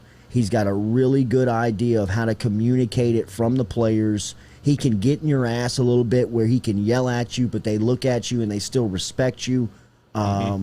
He is a guy that brings NFL drills. You saw some of the drills he was running for them. I mean, that was, that the practice field at LSU hasn't seen that outside of Brady. I mean, that's some Sean Payton. That's some New Orleans Saints. That's some stuff that you learn at high-end coaching clinics being presented on the practice field. Me and Lloyd, the comparison, I mean, one of my biggest takeaways is every single rep. I know it's in that 20-minute frames where they kind of want us to see what we want to see, but those 20-minute frames, you could be doing the most mundane small thing, and it's like you're playing for the national title with these guys, Kevin Folk, DJ Mangus, Davis, and me and Lloyd were like, was it like that in other years? Is it always like that? I think that there's much more of a attention to detail on this team that looks like the successful groups that have come through here. Most recently, detail I know that mentally, too. Yeah, the Orgeron. This is where Orgeron does his best work. This is when O does his championship level stuff. Is when there's a lot of people out there that doubt him. There's a lot of people out there that have turned against him. There's a lot of people, even I would say, in his own executive committee on the athletic administration side that he doesn't align with, right now. But that's where he goes out and he puts together great football teams. And he gets a response from his group because he sells that message in the locker room and really gets them going. And you can tell that this team, this coaching staff from the top has a chip on their shoulder. And they've got to stay healthy in a couple of key positions, most notably offensive line and quarterback. And if you can navigate that, which is very hard to do in both positions, right? I mean, it's hard to go through an SEC schedule and keep your quarterback healthy and or go through it with an offensive line unit that stays intact all season long. Nearly impossible. But if LSU can navigate those two positions as far as their health standards go, then everywhere else, back to the wide receiver, Kayshon Boutte is a star, superstar. And by the way, we'll tell you more on what's going on with us and Kayshon Boutte and the booty calls and all that stuff, getting worked out behind the scenes from a legal standpoint. All of it seems to be getting smoothed out and should be some news coming at some point. Whether it's good or bad, we'll catch you up in the next 48 to 72 hours, but it looks like it's trending in the direction of good news. Kayshon's a superstar.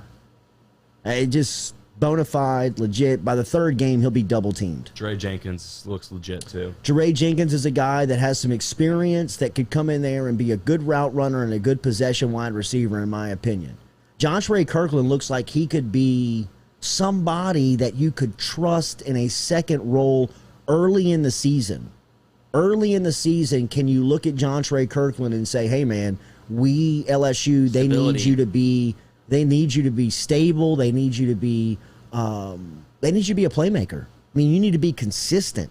You need to be week in, week out. You can't go have 6 grabs for 80 yards and 2 scores and then go absent for 2 games and then come back and have 3 grabs for, 15, 18 yards. I mean, you got to consistently every week put pressure on defenses and catch the ball, because it's only a matter of time before good defensive coordinators just start taking number 1 out of the game.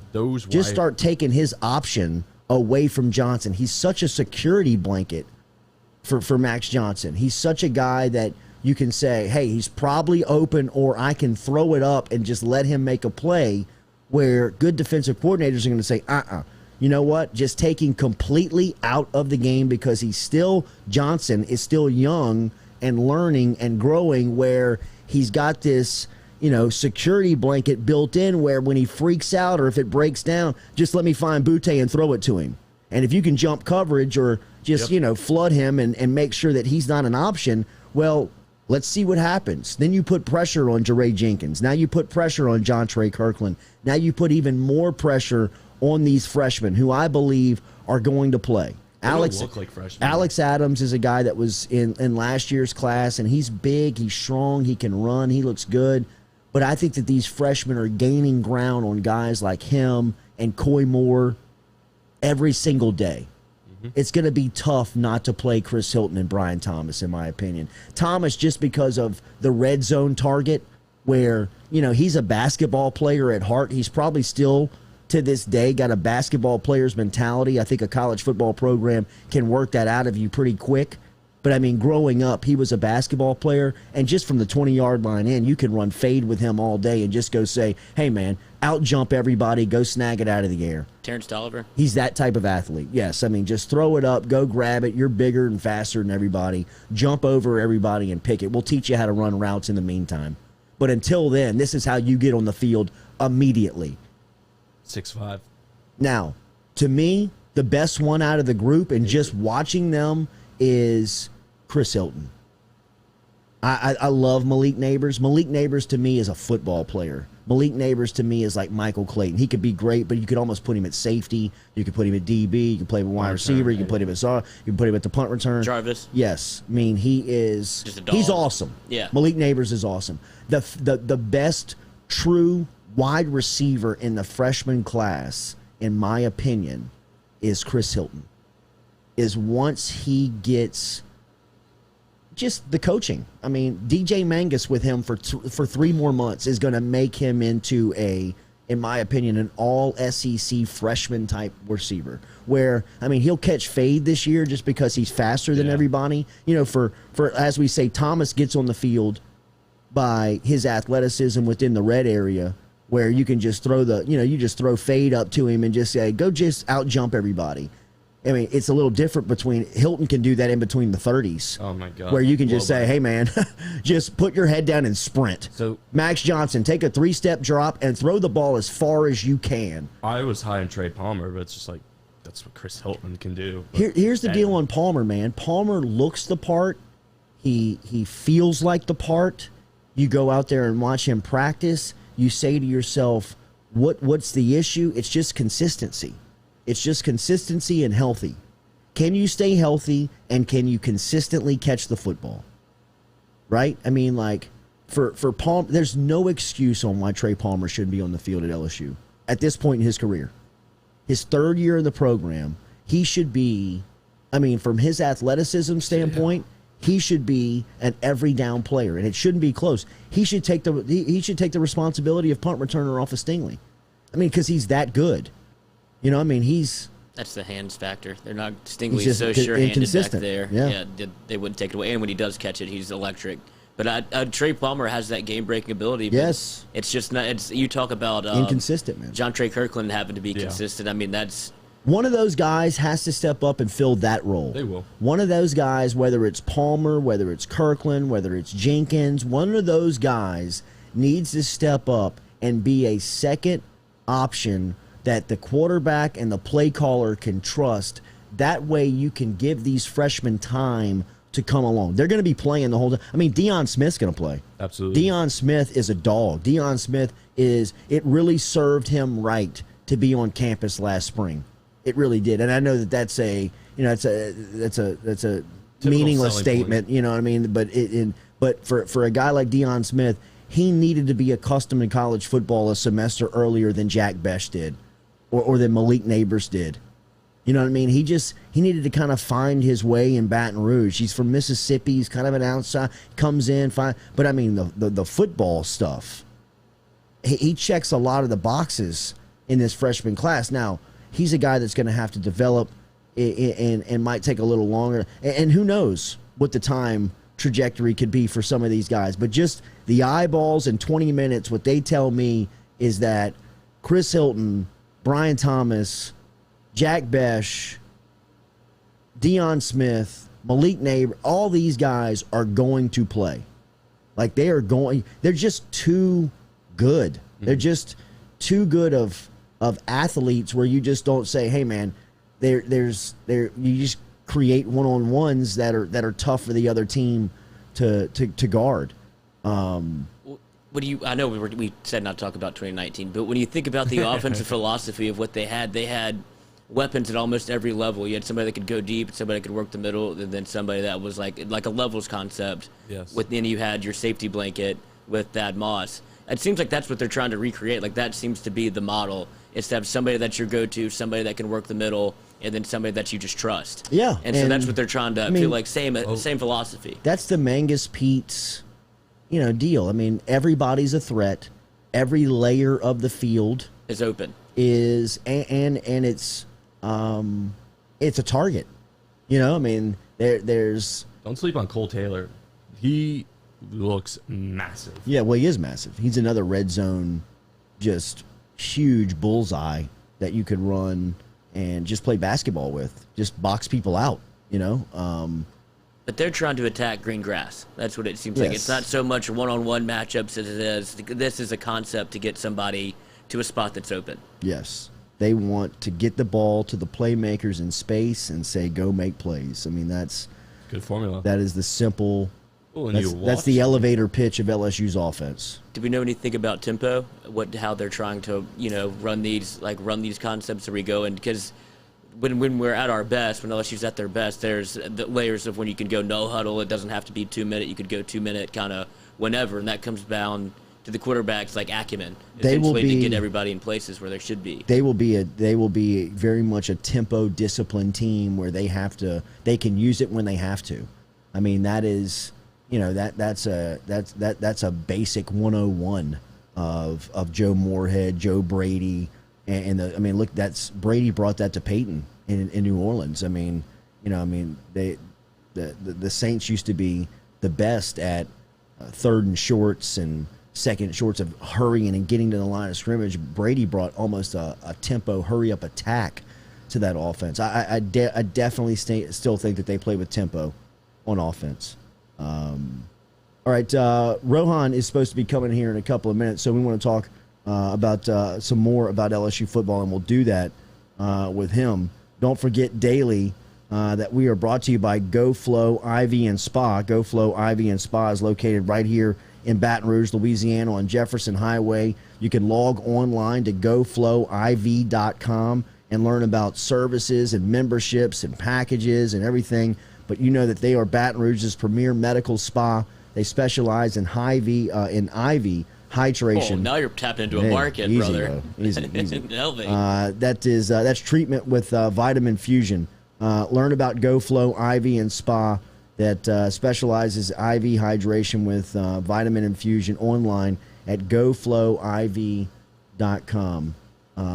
Super bummed about Jazz Fest being canceled. Seems like this is the first domino that could fall. I've got my fingers crossed. I've got everything that I can crossed on football season because it feels like that is a target of COVID and second strains and Delta strains. And again, we are not getting into the politics and we're not getting into the decisions. We're just staying around the entertainment purposes of this. And with one domino falling in Jazz Fest, I hope that this is not what is likely to come, but it feels like we are trending in the wrong direction here. It feels like we're heading in the wrong direction, and football season is just now how many days? Under a month away. 26, I believe. I think it's too late for them to make the call. You You just got to let the people make the call. Yeah, I feel like they're going to make a call. No.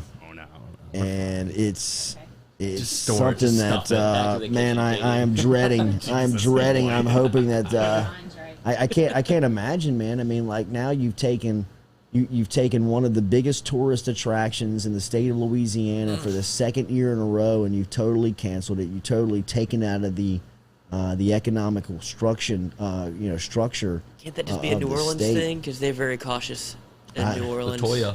It's the destroy is working. Watch the Saints. See how the Saints do it first, and then you'll see what LSU does.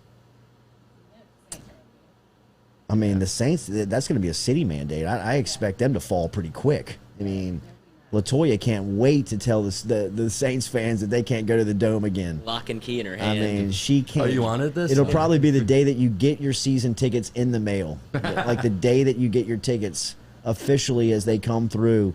There will be a press conference about 50 minutes right after that for Latoya telling you that you can never use them. You just get half of them.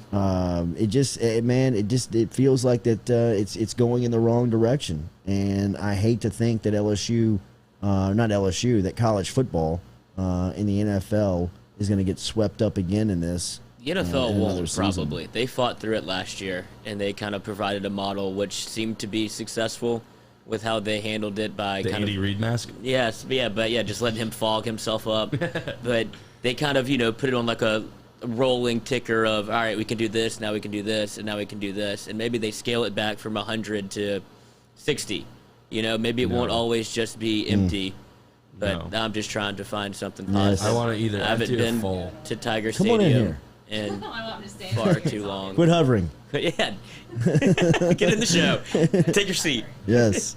Remember, Daily, we are brought to you over here by Johnson Spillers. Johnson Spillers is our local dentist here. Just stop in and see him there in Gonzales and in Baton Rouge.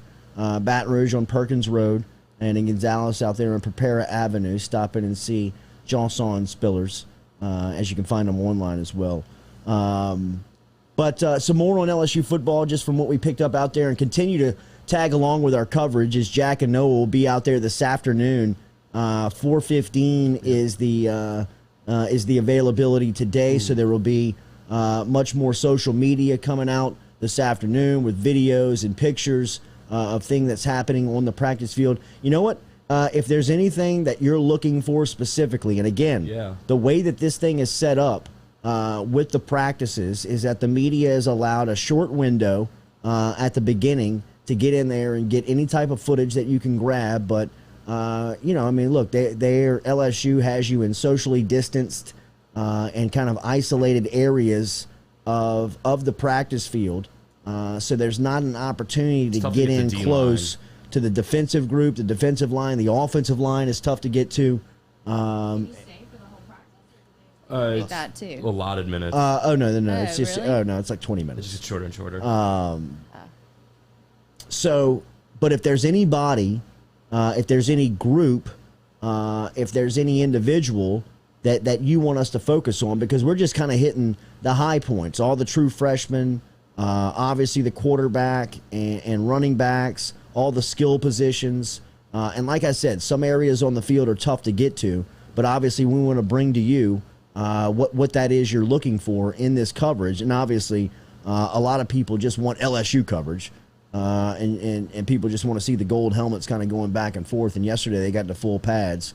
But now that we have an opportunity to be out there a little bit more than we had in the past, especially on the next upcoming days, we can get a couple of people. We can get a couple of shots. We can get a couple of videos of things that you may be looking for. Better shot of Elias Ricks. I'm 6'4", and I think he has a longer wingspan than me. Oh, he does. And he's like 6'1". I mean, well, that's his deal, man. I mean, I think that's when you evaluate him. That's what makes him so special, is just his physical ability. On TV, his reach. Like, whoa. Can't get away from him. No, you can't get away from him. That would be so frustrating. His jam off could you imagine his jam off the line of scrimmage? His arm's length, dude. I mean, it's almost like go gadget. It's like when you're in high school and all these freshmen are getting they're getting the forearm to the hand to the face, and they're just swinging. Yeah, right. I mean, back in the day when the uncle used to put his hand on your head and you're like swinging in the middle, you know what I mean? Eli jam. It is like dealing with Eli Ricks, man. I mean, but like I said, one thing that you can pick up, man, is that this defense, in my opinion, and I've been wrong in the past, but in just looking at them, and in the way that they are made up and their depth,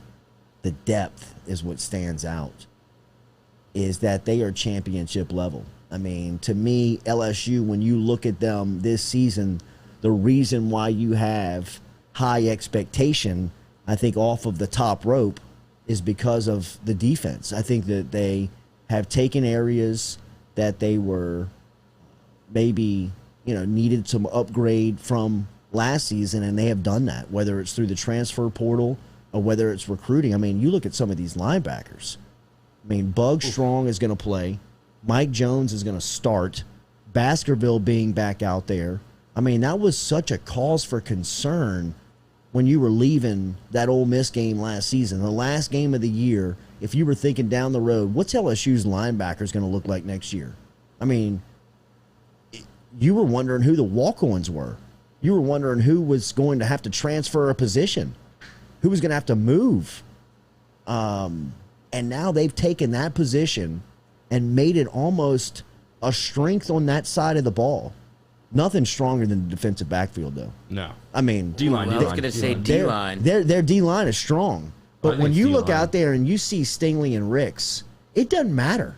It really they are so good and potentially can choke you out in so many ways that this defensive line, for as deep and as good as they are, they're playing with a huge advantage. I mean, like, they're playing with such an advantage of these guys can take away slant, they can take away hitch, or they can take away go. I mean, they're so athletic, they're so natural, and one thing that we've always discounted, especially on Stingley, and Ricks is there with him now, is that technically they're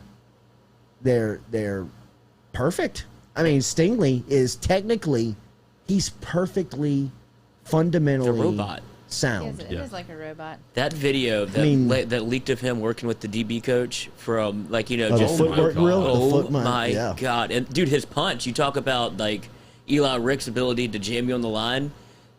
What Stingley's doing is so technically proficient that it just seems impossible that you could get open on him. Like, he never panics. There's never like a move that he bites on because he's so physically skilled. Also, he's so quick that he doesn't ever have to worry about getting beat deep because he can just catch you. And the way he works people off the line of scrimmage, I've never seen anything like it. No. And that a lot is Stingley Sr. Yeah, it has to be. You talk about son of a coach. Yeah, but I mean, a lot of that technique stuff, I mean, for as technically sound as he is, and you can see Ricks is catching up. I want to play like those that. guys, absolutely. Dwight McLaughlin is a guy who's going to play. High on him. Huh? Derek Stingley Sr. is very high on him. Yeah, he is high on him because he's seen him in a lot of these one-on-ones that he's coaching him, and he's really taken to the coaching. I mean, he's really accepted kind of that he is that guy. But their defensive backfield, man, I mean, they're so good in the front end. Like, their top line guys are so good, Stingley and Ricks. And then, I mean, Cardell Flott starts at a lot of places in the league. Yeah. I mean, especially at this point in his career with the amount of football that he has played and the experience that he has. And physically, he's another one that looks like he's put on and packed on some good weight in the offseason. I mean, he doesn't look like he is wearing anything too heavy, but he looks like he is heavier. 60 soaking wet. And right. Now he's bulked up. He just looks muscular. He just looks like he's toned up. Well, I was going to say, you talked about hitting the transfer portal. I thought it was impressive how Coach O got the defensive line back to bring back a Glenn Logan and a Nero Farrell, and that's what really makes them deep on the D-line. Because if you lose those two guys, then you're not thin, but you don't have the ability to roll out almost 8 guys that can play, and you don't miss a beat. So I think that was, we worry about the transfer portal or whatever, and we talked about bringing all the offensive line back, but I think bringing those two back were huge and kind of went under siege. We didn't see it. Huge for the leadership of the team. Huge for that room. Huge for the defensive line room. So you think corner our secondary is deeper than our D line? Our D line is so deep. I don't know. I don't know if they're deeper, but their front line more talented and bring more attention. Even though I think that B.J. Ojulari could be an All-American. Ali Gay. I think that Ali Gay could be a top 15 pick. He could be a top 20 pick potentially. I think he's definitely got first round potential on him. I think he could be like a top 20 guy in the draft. Like I said, Ojulari could be an All-American. Jaquelin Roy. Oh yeah. Could totally bust out this season just from a potential standpoint. And then you start, reeling off some of these depth guys, some of these guys that are going to really be, the Neil Farrells and the Glenn Logans. Mason Smith. He's going to nuzzle his way in. Yes, absolutely. Mason Smith is absolutely going to take reps away from somebody, and he's going to play a lot. I mean, this is O's repertoire. He's a D-line coach, and he's got endless bodies. This is what he always wanted. No, this is who he. This is exactly what he told you he was going to do when he set out as the permanent head coach 5 years ago. He said that LSU's defensive line room was going to look exactly like it looks now, where you've got All-Americans, you've got potential high-end draft picks in the NFL, and you've got a room of depth that's growing with, I'd say that probably 4 or 5 of these guys right now are pros.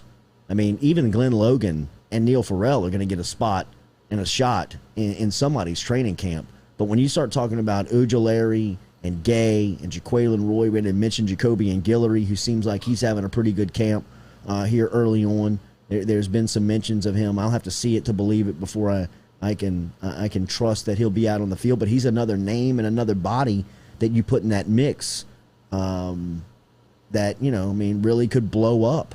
And then, you know, some of these freshmen, I mean, Savion Jones from St. James, how do they keep this guy off of the field? I mean, he looks like a friggin' senior, man. 6'6", I mean, 245. It is unreal how this cat looks, man. Dude, I bet. And he's got no idea how good he is. You know what I mean? You can just look at him and tell. He's got like Quincy Wiggins, like kind of that effect to him. Like you're like, dude, do you even know that you're really doing what you're doing? You're going to be the #1 pick in the draft in like 4 years. Do you know that? I mean, like Savion Jones. I'm telling you, he is like you could look up in the middle of the year and be like, he's the starter. You know what I mean? Like back out there. Yeah, I don't know how. Now I have been burned before in jumping on these freshmen and saying that's why I'm a little timid. Like, yeah. Who are you high on? No, I guess nobody's like burned me as far as like their ability, but you like at this point you're like, I don't know how they don't play him. Right. I just don't know how he doesn't play. You know what I mean? I remember like Jeremy Hill, you know, being like, I don't know how you keep him off the field. He's got to play. And it like took him to the Florida game to really like get out there and play. But when I look at like, you know, like Mason Smith, I'm like, I don't know how you don't play the freshman. I don't know how you Savion Jones. I look at him and I'm like, I don't know how you play him. And whoever brought this up, who is this? Keem, who is dead on accurate. I don't know how we keep forgetting about Joseph Evans because 94 looks great.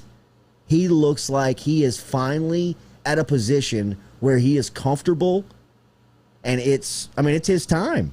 I mean, it is time for him to take that next step, and he knows it. And Joseph Evans is absolutely a name that is always left out that should not be. So shout out to you, Keem. I appreciate you pointing that out. And in fact, Joseph Evans was one of the names that I had written down to make sure and mention. And it's taken me almost 45 minutes of discussion of LSU football to mention his name, and that is not right because he deserves to be mentioned early on because I think that potentially he could be a starter.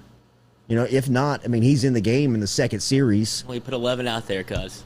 I hear you. I hear you. Anonymous name says, where do you play Savion? At the defensive end spot. See ball, hit ball until he understands college football. I mean, as a true freshman, if you don't understand the scheme and the concept, who cares? Put him on the field. Let him go make plays. Third down, just pin your ears back and go get the quarterback. I mean, if nothing else. Yeah. There is all. I mean, if you change the pace up, if you change the speed up, if you change it up and put him out there in a second quarter, third down, there are going to be offensive tackles that are going to be like, what the fuck? What in the what was that? I know, but when you look at it, it's like UCLA. You don't know what's coming. They're just freaks. They have 5 returning starters on offensive line. I don't think it's going to matter.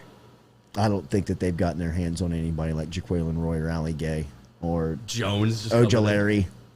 You know what I mean? And then in the second quarter, you hit him with a little Savion Jones from the outside. You're like, who is that guy? I mean, he's your 8.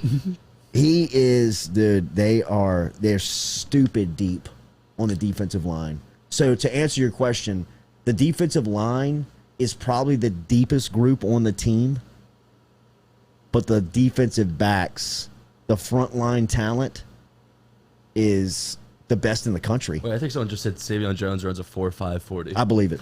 I mean, you can fact check it, but I believe it. I absolutely. He's the freakiest of athletes in a locker room full of freak athletes. He's only a 3-star. Yeah, right. Yeah, right. Tommy Moffitt put 55 pounds on him. One thing they said about Savion Jones is that his body transformed almost overnight when he hit Tommy Moffitt and the nutrition system at LSU, the nutrition program at LSU. When he started eating 3 square meals a day of balanced diet combined with a college football workout program, I mean, he turned into the Incredible Hulk. I mean, his body transformed in the blink of an eye, and stuff like that where he's probably running 4.5 and jumping 41. You know what I mean? He's gone from a 3-star to a first-round pick. You know, I mean, he's gone from an evaluation that it looks like this guy's pretty good to, oh my God. He wasn't eating. Yes, this guy is potentially a freshman All-American, and 2 years down the line could be a first-round pick. Yeah, it went from tater tots and sponge cake to protein shakes and barbells. Like, that'll do something for you. Yeah. And I mean, like, and a half inch for. Oh my God. That was before. That was probably like. Yeah, these numbers mean nothing. Right? Yeah, they mean nothing. They mean absolutely nothing. But I mean, like some of the other fresh. Sage Ryan is a dog. I mean, I don't know if he plays because there's just like Jay Ward and Major Burns and Todd Harris and even Pig Cage. Is great name. Great name. Great. We got an all secondary name. They do have great names in the secondary. Glock 9. Dwight needs to change to 9, so you call him Glock 9. Oof. Ooh, get him a jersey. Got to watch yourself in Baton Rouge on that. Bro. Yeah. Does anybody hate By practice more? the way, speaking to a couple of high-end recruits over the weekend, high-end, 5-star guys, other SEC schools are dirty recruiting LSU on Baton Rouge crime. A lot of these Baton Rouge kids that are around the area are hearing from other SEC schools and coaches to get out of the city because of the crime. And that is playing really, really well Parents in the living room with mom.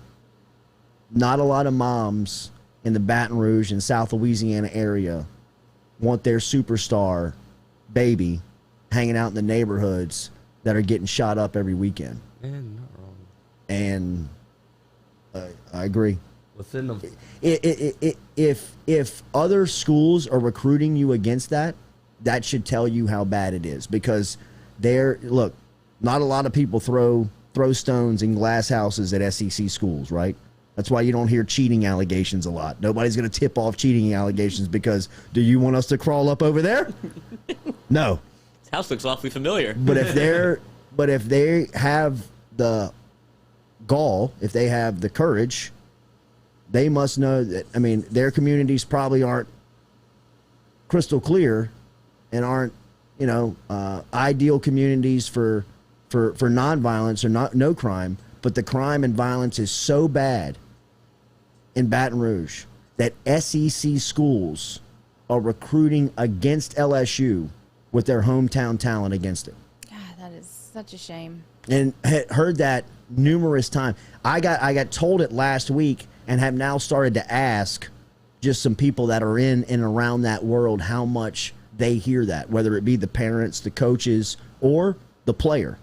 And it has now become routine for Alabama, Texas A&M, Florida, Georgia, all the big boys, all of them, recruiting against LSU with hometown. And just who you're thinking. I mean, it's Quincy Wiggins, Shelton Saint, all the 5-stars. All the people that across the table say, man, I don't know if I want to leave home. And then in front of the mom and in front of the decision maker, those coaches lay out crime numbers and the way that they spike in Baton Rouge to the way that they're being maintained in other SEC communities. And it's working. Some of them. I mean, it goes a long way. What is your Stay in the how complex. do you recruit against that? What's your pitch to say no? You don't I need mean, the you complex. yeah. We don't want to make it seem like you're not safe anywhere outside of LSU, No, but you I guess don't, that's yeah. what you built this lavish locker room. Like, there's no place for you to go anywhere else. Where else you want to go? You got everything you need right here. I guess that's how you recruit it. I mean, Right? That's what I would say. You That put like would a be new the Because outings around you- campus for you. because that, like, you're safe there. you can't you can't deny the numbers. Right. You can't deny the analytics. I mean, so yeah, I mean, I guess from LSU football standpoint, the only way to combat that to say is that, look, this wonderland over here is not accessible to anybody but the players. And as long as they stay inside that bubble, then they're safe. And they all live at Nicholson Gateway, where the coaches can legit see where they live from their office. That's what I was wondering, if you do like almost like a renovation of WCA and like get new apartment buildings somewhere closer to campus. No, Well, I don't think live there they've anymore. tried to do that. They've done Live in that. Nicholson. They've done that while moving them across the street to the Nicholson Gateway. yeah. Okay. It's really nice. I lived there last It year. is It's nice. super nice. And it's safe. Right Yeah, it's there. safe. Well, I mean, and it's right there. I mean, Yeah. it's right on. I mean, WCA. I mean, that's on the I mean, that's on the sidelines. I mean, that's on the sidelines of one of the most dangerous areas of town. But it's easy to You know? recruit that way when you're talking about Tuscaloosa, Oxford, like small towns. Oh, you that don't have to tell this Jordy kind about of how nice crime. Tuscaloosa Well, I know, is. we know that. You've already recruited for Tuscaloosa, but like those are small towns. The crime numbers aren't going to compare. So No, it's not really as far fair. as it's not as far as the population, Right. but it is fair when you talk about the way that it is being governed and the way that it's being consequenced. True. And that there is obviously there's no end in sight. Right. I mean, that's what more they're selling than anything than to these players of, look, here's the numbers and here's the history of it. It's been happening like this for so many years. It's not going to get better during your 4-year stay at LSU. It's only going to be worse. And a lot of these people, a lot of this is happening within the community. People that you may know, that you may have grown up around, and if you start getting success, who's to say they may not come after you? Has there Yeah. ever been a story? I mean, I've never really heard of LSU football player getting in trouble like that. I mean, Darius Geis' twin brother was arrested for murder the week of the Alabama game. That's right. You know what I mean? When he was here, I mean, it's not Darius Geis, but I mean, it's happened in his neighborhood. South Baton Rouge kid, I mean, grew up right there next to LSU. Clyde. Yeah. I mean, I'm just saying that's part of the danger. It wasn't like he didn't do anything wrong, but that's something that can happen. But that could probably happen anywhere. So I'm just trying to think of examples. And like you said, I think the best way to recruit it is to say it doesn't really happen to LSU players. Sure. Sure. It happens Right. around. no, I think it's easy to show. It's easy to show the data few. of. It's easy to show the data of all the players that have come through here and not gotten hurt. Like, who's going to mess with Savion Jones? Right, you're protected. Sure.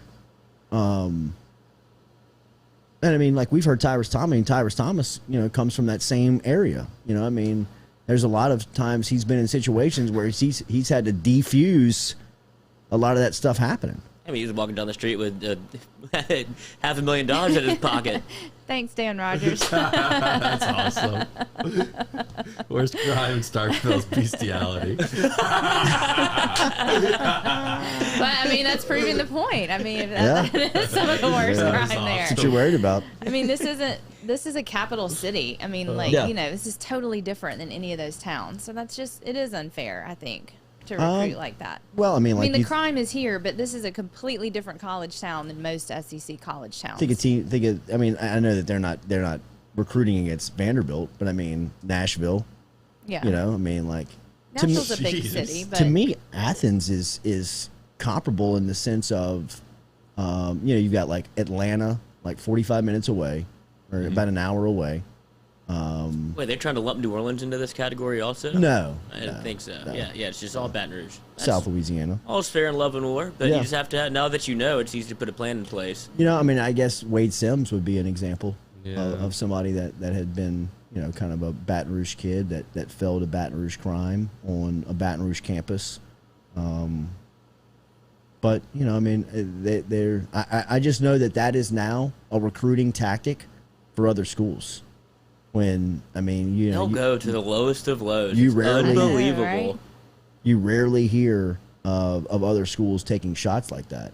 You know what I mean? And now, because it's LSU and everyone's jealous and they're going to take any shot they can. Well, I think- this is a tale as old as time. well, they're more than anything just trying to get these local kids' attention on some type of angle to peel them away from here.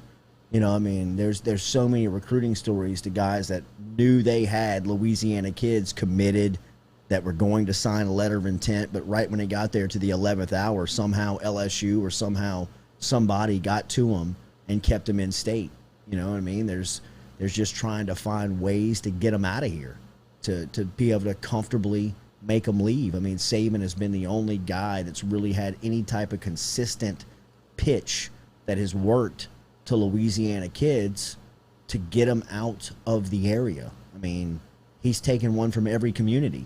I mean, he's taken Cameron Robinson from Monroe. He's taken Landon Collins from Geismar. He's taken Dylan Moses from Baton Rouge. He's taken Devonta Smith from Amite. I mean, he's taken kids from every community in Louisiana. Everybody that was a hometown hero that grew up with LSU behind him. I mean, he's been the only one. And so other coaches are trying to find angles of how can my message stick? How can I make something to make an impact? How can I create a buzz? How can I create some type of speaking point with the mom or dad here? And, you know. And I would say if that's the lengths you have to go, then LSU's recruiting pitch is pretty damn strong. Yeah. Because that's a tough look for you to have to go and be like, look, let's turn the tables and let's talk about crime. Yeah, And it's I like, whoa, agree. I want to talk about football. Well, I mean, it just goes to show like how far behind some of the teams are. That's not breaking news here. I mean, it's nearly impossible to come in here and get a kid if LSU's succeeding. I mean, if LSU is as powerful as the brand has been for the last 20 years in football, it has taken somebody like Nick Saban to come in, figure out the landscape, and then go to one of the most, heated places in college football to come back and really figure out how to recruit it. You know, I mean, when Miami, Florida State, and Florida were coming in here and having success, LSU was terrible. LSU was no good. You know, when Bobby Bowden was walking the halls of Catholic High and was considered, a legend by all of us when he was recruiting Travis Minor and to the older guys, the Warwick Dunns of the world. I mean, LSU, Curly Hallman. I mean, there was nobody in Baton Rouge that made it, appealing or attractive to those guys. But once somebody came in here like Saban, figured it out, had success, showed how cool it was for a Louisiana kid to go to LSU, represent the state and the school, and then come back and have a life after football that you don't really have to work for anything. You can have a job as long as you want, as long as you, promote that you're an LSU football player along with that. I mean, you can sell insurance, sell real estate, sell something with your name on it in Louisiana if you played at LSU. And Saban was the really one that I mean, Ed Reed never goes to Miami if Saban's here. I mean, those got Reggie Wayne, they never leave if Saban's here. And now he has made it, nearly, and he was the one that knew coming back in here it was going to take almost, miraculous type of recruiting pitches to get Tim Williams, to get all of these guys that he takes away, kind of one per year. Le'Veon Moss, that he looks at and he says, who's one that LSU has high on the board that I can just mess with them? You know what I mean? I can just aggravate the hell out of them. I can just always hover around that one, that recruitment, and make it tough for LSU not to totally clean up their state. They can get them all. They can get a lot of them, the majority of them, but they're not going to get all. Which one can I go in there and just kind of buzz around? What's their biggest position in need? Running back this year. Running back? Where's their top running back on the board? In Baton Rouge. Really? Let's go full steam ahead on Le'Veon Moss and see what happens. I mean, that's just kind of how it works. What a dick. It really is. I mean, that's all he's doing. Kind of how it works. I mean, he had to think that when he got Dylan Moses that he had just, Landon Collins was the one. Oh, no, but I'm just saying in terms of if you really want to stick LSU, like a guy that basically grew up on campus. He's like, look what I can go do to LSU. Watch this. Yeah, totally. And comes back with who was, the prodigal son at that point. Yeah. He was on ESPN magazine when he was 15, talking about he was committed to LSU. And Nick Saban flies around for like 6 months. And he's like, I'll scoop him up. Yeah. That's mine. There was a lot of people close to Saban saying that when that ESPN the magazine came out with him on the cover, that he said, we're getting him. Yeah. Don't care how We're good he is. getting him. Don't care if he's good or not. That's right. crazy. All right, so Chris Jarrell asked, when is Roe coming in? That's a good question. But you give it to Rohan. Good question. You want to reset, go hero of the week when we come back? Yes. Yeah, well, we went on a We'll be right back with the hero of the week right after this on the Jordy Culotta Show. Where daily we are brought to you by RMB Builders. Rhett Bourgeois and his crew over at RMB Builders. RMB-builders.com is how you get in touch with Rhett, whether it's a custom-made home, whether you need a remodel, you need some handyman work done around the house, get in touch with Rhett. RMB-builders.com. RMB-builders.com. We'll be back with the heroes of the weekend.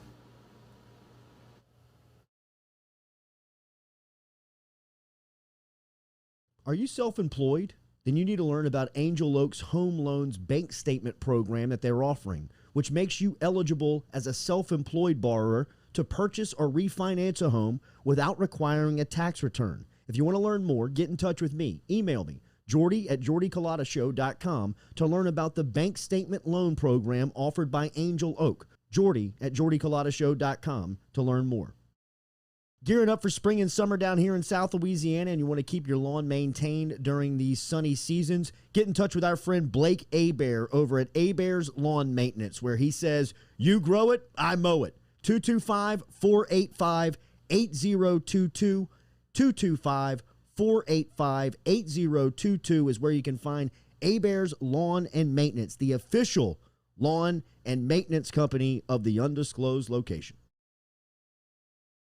Go Chevrolet is proud to announce Go Express Auto Sales, the new used car lot located in the capital city of Baton Rouge, Louisiana, at 11522 Florida Boulevard. Go Express Auto Sales is online at goexpressautosales.com, or you can search them on Facebook and social media at Go Express Auto Sales, the newest addition to the family of Go Chevrolet. Remember, Go Chevrolet is located down in Laplace, Louisiana, but now welcoming aboard Go Express, the new used car lot located in Baton Rouge, Louisiana at 11522 Florida Boulevard. Go Chevrolet is proud to spring and summer down here in South Louisiana, and you want to keep your lawn maintained during these sunny seasons, get in touch with our friend Blake Abear over at Abear's Lawn Maintenance, where he says, you grow it, I mow it. 225-485-8022. 225-485-8022 is where you can find Abear's Lawn and Maintenance, the official lawn and maintenance company of the undisclosed location.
Welcome back here to the Jordy Culotta Show live on this Monday morning. Got a text into Roe. See if he's all good. Let's hope he's okay. Sky, man. Just sleeping in. 8:30. I knew when he typed the 8:30. No way. Oh, that was his call? Yes. I mean, that might as well be 9:50. Could 8:30 be. is like, I might make it. Could be. What's the last segment you do? That's the one I'll come for. Yeah, right. Breaking news, Mike the Tiger got vaccinated this morning, so we're all good. Mike the Tiger can be in Tiger Stadium now. They put him in the cage, They should. dude. They should. That should be the argument. Put him back in the stadium, in the cage, right outside the visitors' locker room. He's vaxxed. He's vaxxed. He's I've never vaxxed. got the argument. He's never Put it been on the cage, on the he's top. never been less dangerous. I'm vaxxed. He's never been less dangerous. Come in, pet me. Mike V, the V stands for That's vaccine. right. Something. Dan, know what the V stands for? Mike is vaxxed. Why did they do it? Why did Ooh. they vax an animal? Watch I your don't get hands. that. Just Wait, for are your we- Are we PSA. doing this now? Just for your PSA. If he kills over, I'm not. I mean, there's gonna be a full riot. That is a bad testimonial for You vax. think? Speaking of help, God. Art that was Briles. Browse. Can you imagine? I don't think a single person would get a vaccine. No way. If Mike No the way. Tiger If they died kill from Mike with it- one, That's straight out of a movie. that is. Oh my Just God, that was you- crazy. You blow dart him, he just keels right over. Just like, okay, never mind. SEC school rages. Peter's finally happy. Yes, right. Peter did it. Do you have another tiger in the back? How Can't can even Peter imagine. complain now? We vaccinated the damn tiger. And could It's a they heated though? rock. Oh. Wow, Scott Oldham lives in Memphis and says that's what they do with the live tiger of every home game at the University of Memphis. They took that from Vaccinated? LSU. Peter got us vaccinated before every game. Just chock full of vaccines. This tiger's no meningitis. He's been here for We're 40 doing it again. Circle up. He's been here for 95 years. Oh my God. Oh, man, Weird, Scott. it is. So they let their tiger out. Does he like sprint on the field like Jesus. the Colorado Buffalo? Wait, how did they let it out just to run around? No way you believe that they let it out to run around. No, Yes, but okay. what is he talking about? Nuts. Did they vaccinate the tiger or let him out of the cage? No, Is that what we're they talking put him about? in the cage. Oh. Into the stand. They put it- I thought those were the two things. And you want to homeschool your kids? Right. Send him to school, Katie. They're in better I'm hands. trying. Take more pictures. How was the weekend? What did everybody do this weekend? I did a lot of housework. I did a lot of bros. kids stuff, birthdays and. I mopped and stuff like that. Oh shit. Well, congratulations. How does that work? I I'm mean, not Slowly. stuff. I mean, Have I done this spot yet? biggest task of the weekend that threw me for the loop. I mean, like, I am not a handyman. Will No. never claim to be a handyman. Come from generations of contractors too, where it just, I mean, Slip through the cracks. I don't know how I went left to everybody going right. Because somebody's always taking care of it. Yeah, I guess so. I guess so.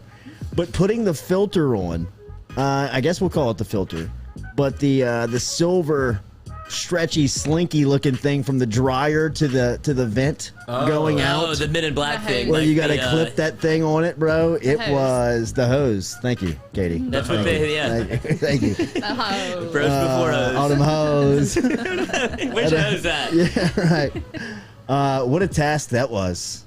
So you couldn't drive you can drive a taxi in New York. They have that for the air conditioner to go all the way back to the clientele. You know, they have that hose. What a hose that? Oh, speaking of AC, I had to drive to Alexandria Friday. No air conditioning in the car Ugh. at 3:30 in the afternoon. Gross. I got out of the car like I had just exercised. I was pouring sweat. And I was like, this is worth have a it. sweat mark in the Oh, seatbelt? dude, my arms were beaded up with sweat. And I was like, this is awful. Lloyd. Kept on That driving, is though. Did you have the terrible, windows bro. down? Don't ever ask what the price of love is. Is that why you Sweaty have shorts Lloyd. on today? Yes. 'Cause I never see you in I shorts. know. It I'm was the still. first thing I noticed. I drove back today. The AC. Oh, you did the AM driving? Yeah, took it from you. Yes, Yeah, absolutely. What time did you That wake is the up? clutch. Crazy. Who? I set my alarm and got here on time. 3:30. 3:30. Not bad. Well, that, was that a dig at Jordy? What time do you? I Set my alarm. I felt it. I felt it. I felt it. I felt your shot. I felt your shot. Set the oven Hero of the alarm. week? Heroes for the weekend. Katie, what'd you do this weekend?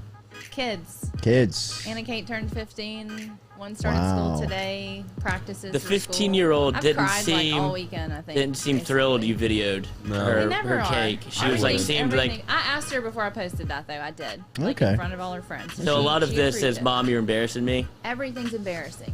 Yeah. Everything's embarrassing. What does that? No, What yeah. age does that start? Everything. I don't You're know. 15 now. I mean, how long have you been dealing with that? Probably like 13. It's like right when okay. teenage years start. Okay. I feel like it's more girls than boys, so you don't have to worry Yeah, it about it. definitely is. Yeah. Cooper does not treat me that way. Like the How old is he? 13. Okay. So if he's 14, and He's just gonna drop the B word on you once, and He that'll will. be his He outbreak. will. And you're like, He "What did you just just outgrew say?" me. He's 5'7" all of a sudden. Oof. So I just feel like an idiot basically all the time at home. And then you come here. Yeah. No, I really do. I just feel like an all-around idiot all the time. We love you. Thanks. Not here. You. You don't love her here. No, not an idiot here. Not an idiot here. We love her very much. Love her very We much. love you, not here. Not here, you know. Get the hell out of here. Heroes of the weekend. Lloyd, who you got first? Oh, I have my hero of the week. As I had a couple to choose from because there's a lot going on. But Zach LaVine, congrats to him. Throughout his entire professional career, he has never won 4 games in a row. And thanks That to his is time in the Olympics, he got 4 straight wins. Amazing. I thought that was unbelievable. That is unbelievable. That's They play ridiculous. 82 regular season games a year. You would just think that you could just fall ass backwards into Into a 4. 4-game win streak. That's what I thought. That it makes me wonder how many other players are out there like that are pretty good and just have been on such bad teams Just that they've never never won won 4 in a row. anything. Do you think he knew that? He's got to know something like I've never been on a winning streak. Oh, 3. And mean, he's like, like- damn, I never got to 4? I never got to 5? He had to get 4 clowned game- on that bus. How long has he been in the league? 5 years. 5 years and never been on a 4-game win streak. I mean, that is a seems terrible, impossible. terrible. Just Got paid, though. that's bad on the Chicago Bulls and Minnesota And the Timberwolves. huh? Timberwolves. I mean, that he is can't have a selling that point. is a bad look. My hero of the weekend, I'm going with the Hall of Fame. The Pro Football Hall of Fame, I thought was fantastic just for Saturday. As we said, I was doing a lot of stuff around the house this weekend, so just kind of had it on background noise and was able to catch a lot of the speeches from a monumental Hall of Fame weekend. They recognized, obviously, the 2020 class on Saturday and then the 2021 class, which was headlined by Alan Faneca and Peyton Manning. Faneca for his local flair of LSU, and then Peyton Manning, of course, for his just status within football, and, of course, his local, being from New Orleans, too. But I thought his speech was fantastic. I thought it was the perfect mix of jokes aligned with a very serious tone. You know, one thing that I think we take for granted in the Manning family, and specifically Peyton Manning, is just how much they love football. And they're hilarious. Yeah, That's what I was they gonna they say. are They're hysterical. funny. I thought They that's are. what you I were gonna mean, say. their He's so sense, comfortable. their sense of humor. It He's is. very comfortable. I can't SNL wait. sketch. I can't wait to watch Him in the booth. them in Monday Night Football. Are going to be He's fantastic. Gonna make so much money after that. No, I mean, he already is. I he's just gonna be a I regular. was sitting there thinking, I wonder if he wears his gold jacket on, because he looks 'cause so. and he's right next to Eli, he's who right doesn't next to have one. Eli, exactly, and he plays that type of role. You know what I mean? Like he took a shot at Ray Lewis. Last night in his it was very funny. I mean, it was like, I think Ray Lewis is still talking, and he was one of the ones that has kind of like had the NFL come in and say, look, you've got 8 minutes to thank everybody. And he said, by the time Tom Brady, who was in the crowd, and by the way, Brady just looked spectacular. Dude. Where's that TV book? show. Where's Just that beautiful. book? I mean, Yeah. I know. his cheekbones were, his cheeks were like sucked in. I mean, Is it he was getting almost to the territory where it's a little weird, like too Little good, strange. too good looking? little too good. strange. Yeah, So it's good looking. almost, but I mean, just the shot of him in the crowd, the profile that they took from him to the side. I mean, Kelly and I both watched just like, whoa. Stop what gee, you're doing. Look how good looking that Yeah. guy is, He man. always Unbelievable. looks good. It's Damn. not a bad angle. What was it's your not a bad- first? but he said, Tom, by the time you get here, you're only going to be able to post your speech on your IG story. I mean, it was It's good. pretty good. It was pretty It was social media pretty savvy. good. It's pretty good. Got choked up talking about Archie. That was planned. Seemed like Shot in the crowd. You saw young Arch. Cool moment for him. he'll be there in 40 years. Cool moment for him. You'll always be able to kind of go back and get that image of a young Arch Manning sitting in a Hall of Fame crowd watching his Uncle Peyton get inducted. One of the Sables has to have that already Oh. for NFL films, just screen capped. I'd imagine that they interviewed Arch at the Hall of Probably. Fame this weekend, right? Yeah. Just kind of Whoa. for data. What was your first Hall of Fame class where you felt like older? Because this was mine. My first Hall of Fame class that I felt older was like Joe Montana. How old were you? You know what I mean? Probably like 25, Yeah. 26. Yeah. But I grew I up mean, watching Look how quiet Peyton y'all Manning. get about it. Yeah, it's like, oh my God, he's done. does He's in the hurt Hall of y'all. Fame. It does hurt. Because It the Hall of hurts. Fame, it takes a while to get into. So it's I like, mean, oh God. and then when you get to the status of seeing like Peyton Manning, That's what I'm man, saying. Golly, man, Calvin Johnson at 35 years old, Like when Tyrann Yeah. Matthew goes to the Hall of Fame, Oh. I'm going to be decrepit. just very old, So old. very old. What How did the time go? depressing. Here. Just been here. I think Matthews a first ballot. Not first ballot. Not first ballot. They don't let anybody Yeah, get it's that. tough. It's tough to get in there. Hero of the weekend, Katie, got You anybody? took mine, Peyton Manning. Really? Yeah. Yeah. Thought Do you love the was speech? Great, It was and I great. thought I like It was what he said to Tom. That'll be 2035 before he's retired. He's not gonna retire. I thought Edgerrin James's speech was fantastic. You could feel the room very tight during Edgerrin James's speech. I mean, it was almost kind of like, how does people react? But he is so comfortable in his own skin and is so proud about his story and where he's come from and who he is and who he has always been. I'm telling you that Edgerrin James was as motivational as anybody that was up there this weekend, because Edgerrin James, if you don't know who he is a guy that has always unapologetically been himself. Whether it was people telling him in 1999 that you need to shave your dreads and take your gold teeth out to be a higher pick than Ricky Williams, or you need to change your style of play to fit in with a Peyton Manning offense once you get to Indy. He never sacrificed. He never changed his ways. He was always strong in his walk and who he was, and represented his people, where he came from, South Florida, the University of Miami, his family, and the way that he said, and kind of was taking shots back at the people who said he was either going to be in jail or that he was not going to be any type of success because of where he came from and some of the things that he did growing up. He shot right back to him. I'm a proud member of the Canton Correctional Center, inmate number 355 at the Pro Football Hall of Fame. From my gold teeth to my gold jacket. I mean, I stood up in my living room and was like, "Go get him, Edge!" I mean, go get him, baby. I've been waiting 4 years for this. I mean, it was a beautiful moment, man. I thought it was great. Jack, Jello, 16 points.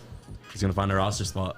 Who's that? the ball. LeAngelo Ball. The oldest Yeah, ball I was has like, found his way to the Hornets. Second oldest. Second oldest. No, he's the oldest.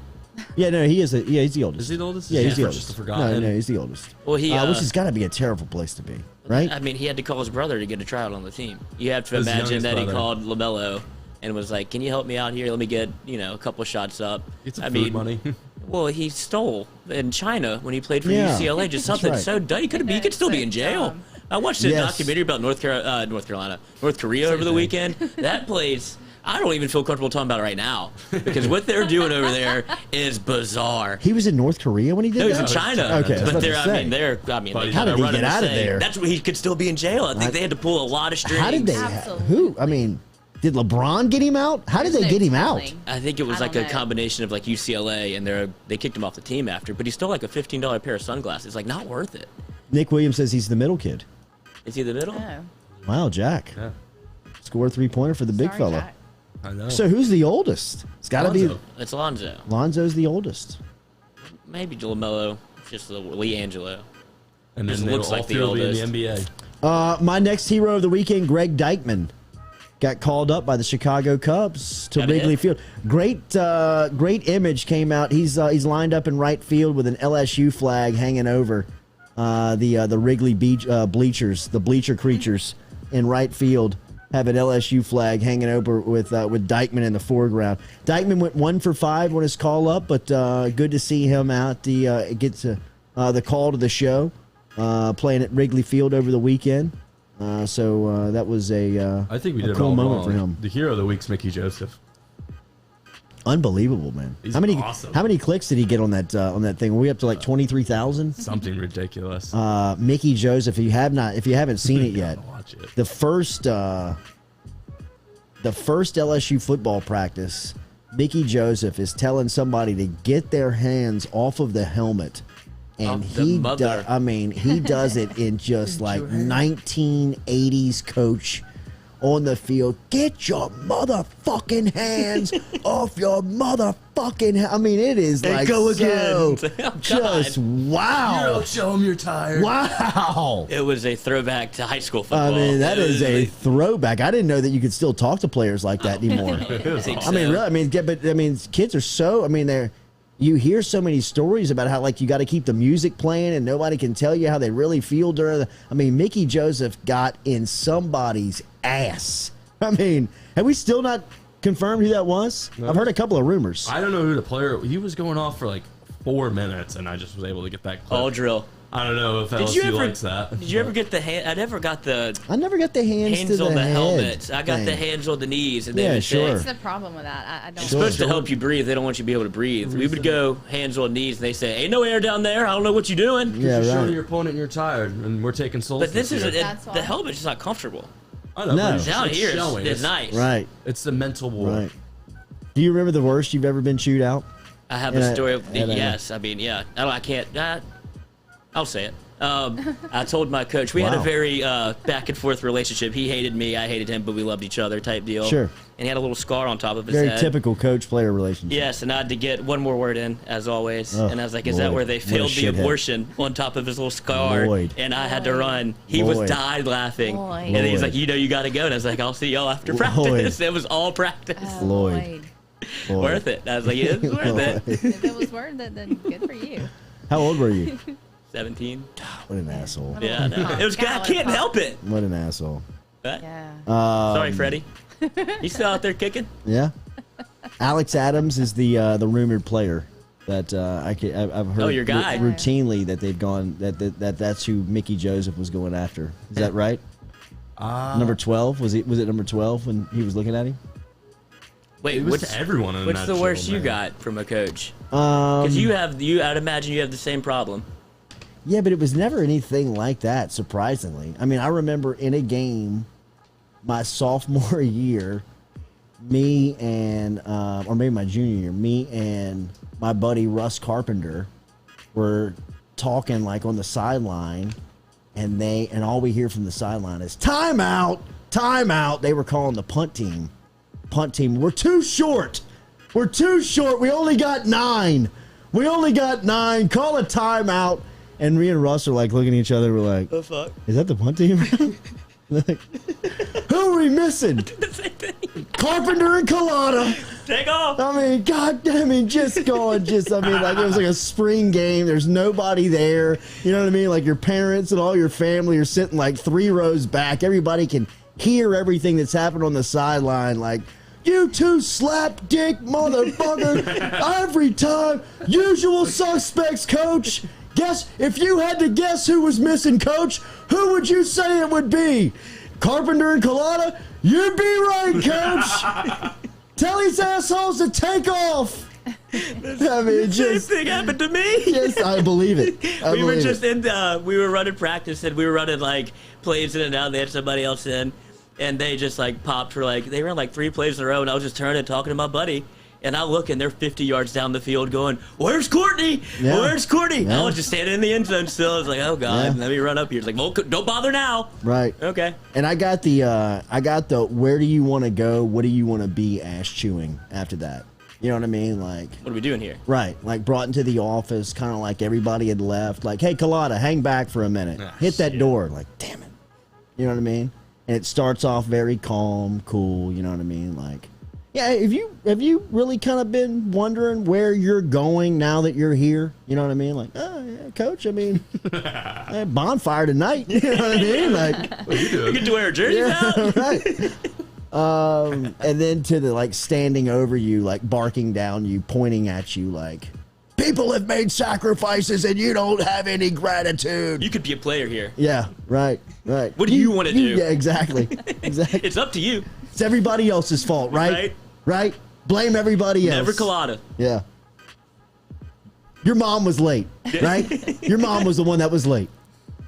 That was the most unfair thing that could happen, by the way, is whenever you don't have a driver's license, you're late to practice. Like, how do you think this is my fault? I'm battling 10-year-old flag football team on that right now. I'm wondering how I discipline the 10-year-olds through their parents' irresponsibility of getting them to practice. They make Sophie run. I did practice carpool this weekend, and they were screaming at me. They're like, if we're late, we have to run. And I'm like, but I'm driving, and there's traffic. It doesn't matter. We have to run. You know what? You're I'm almost tempted as the coach. I'm almost tempted as the coach to head, hey, Allagood, go ahead and park that Infinity, get your ass out, and run too. All right? Sophie, you can take off. You can take off with your friends. I'll let you know when you can stop running. But hey, Mom, park that Q65, get your ass out, and you run too. How about that? You know what? Time is money. Time is money.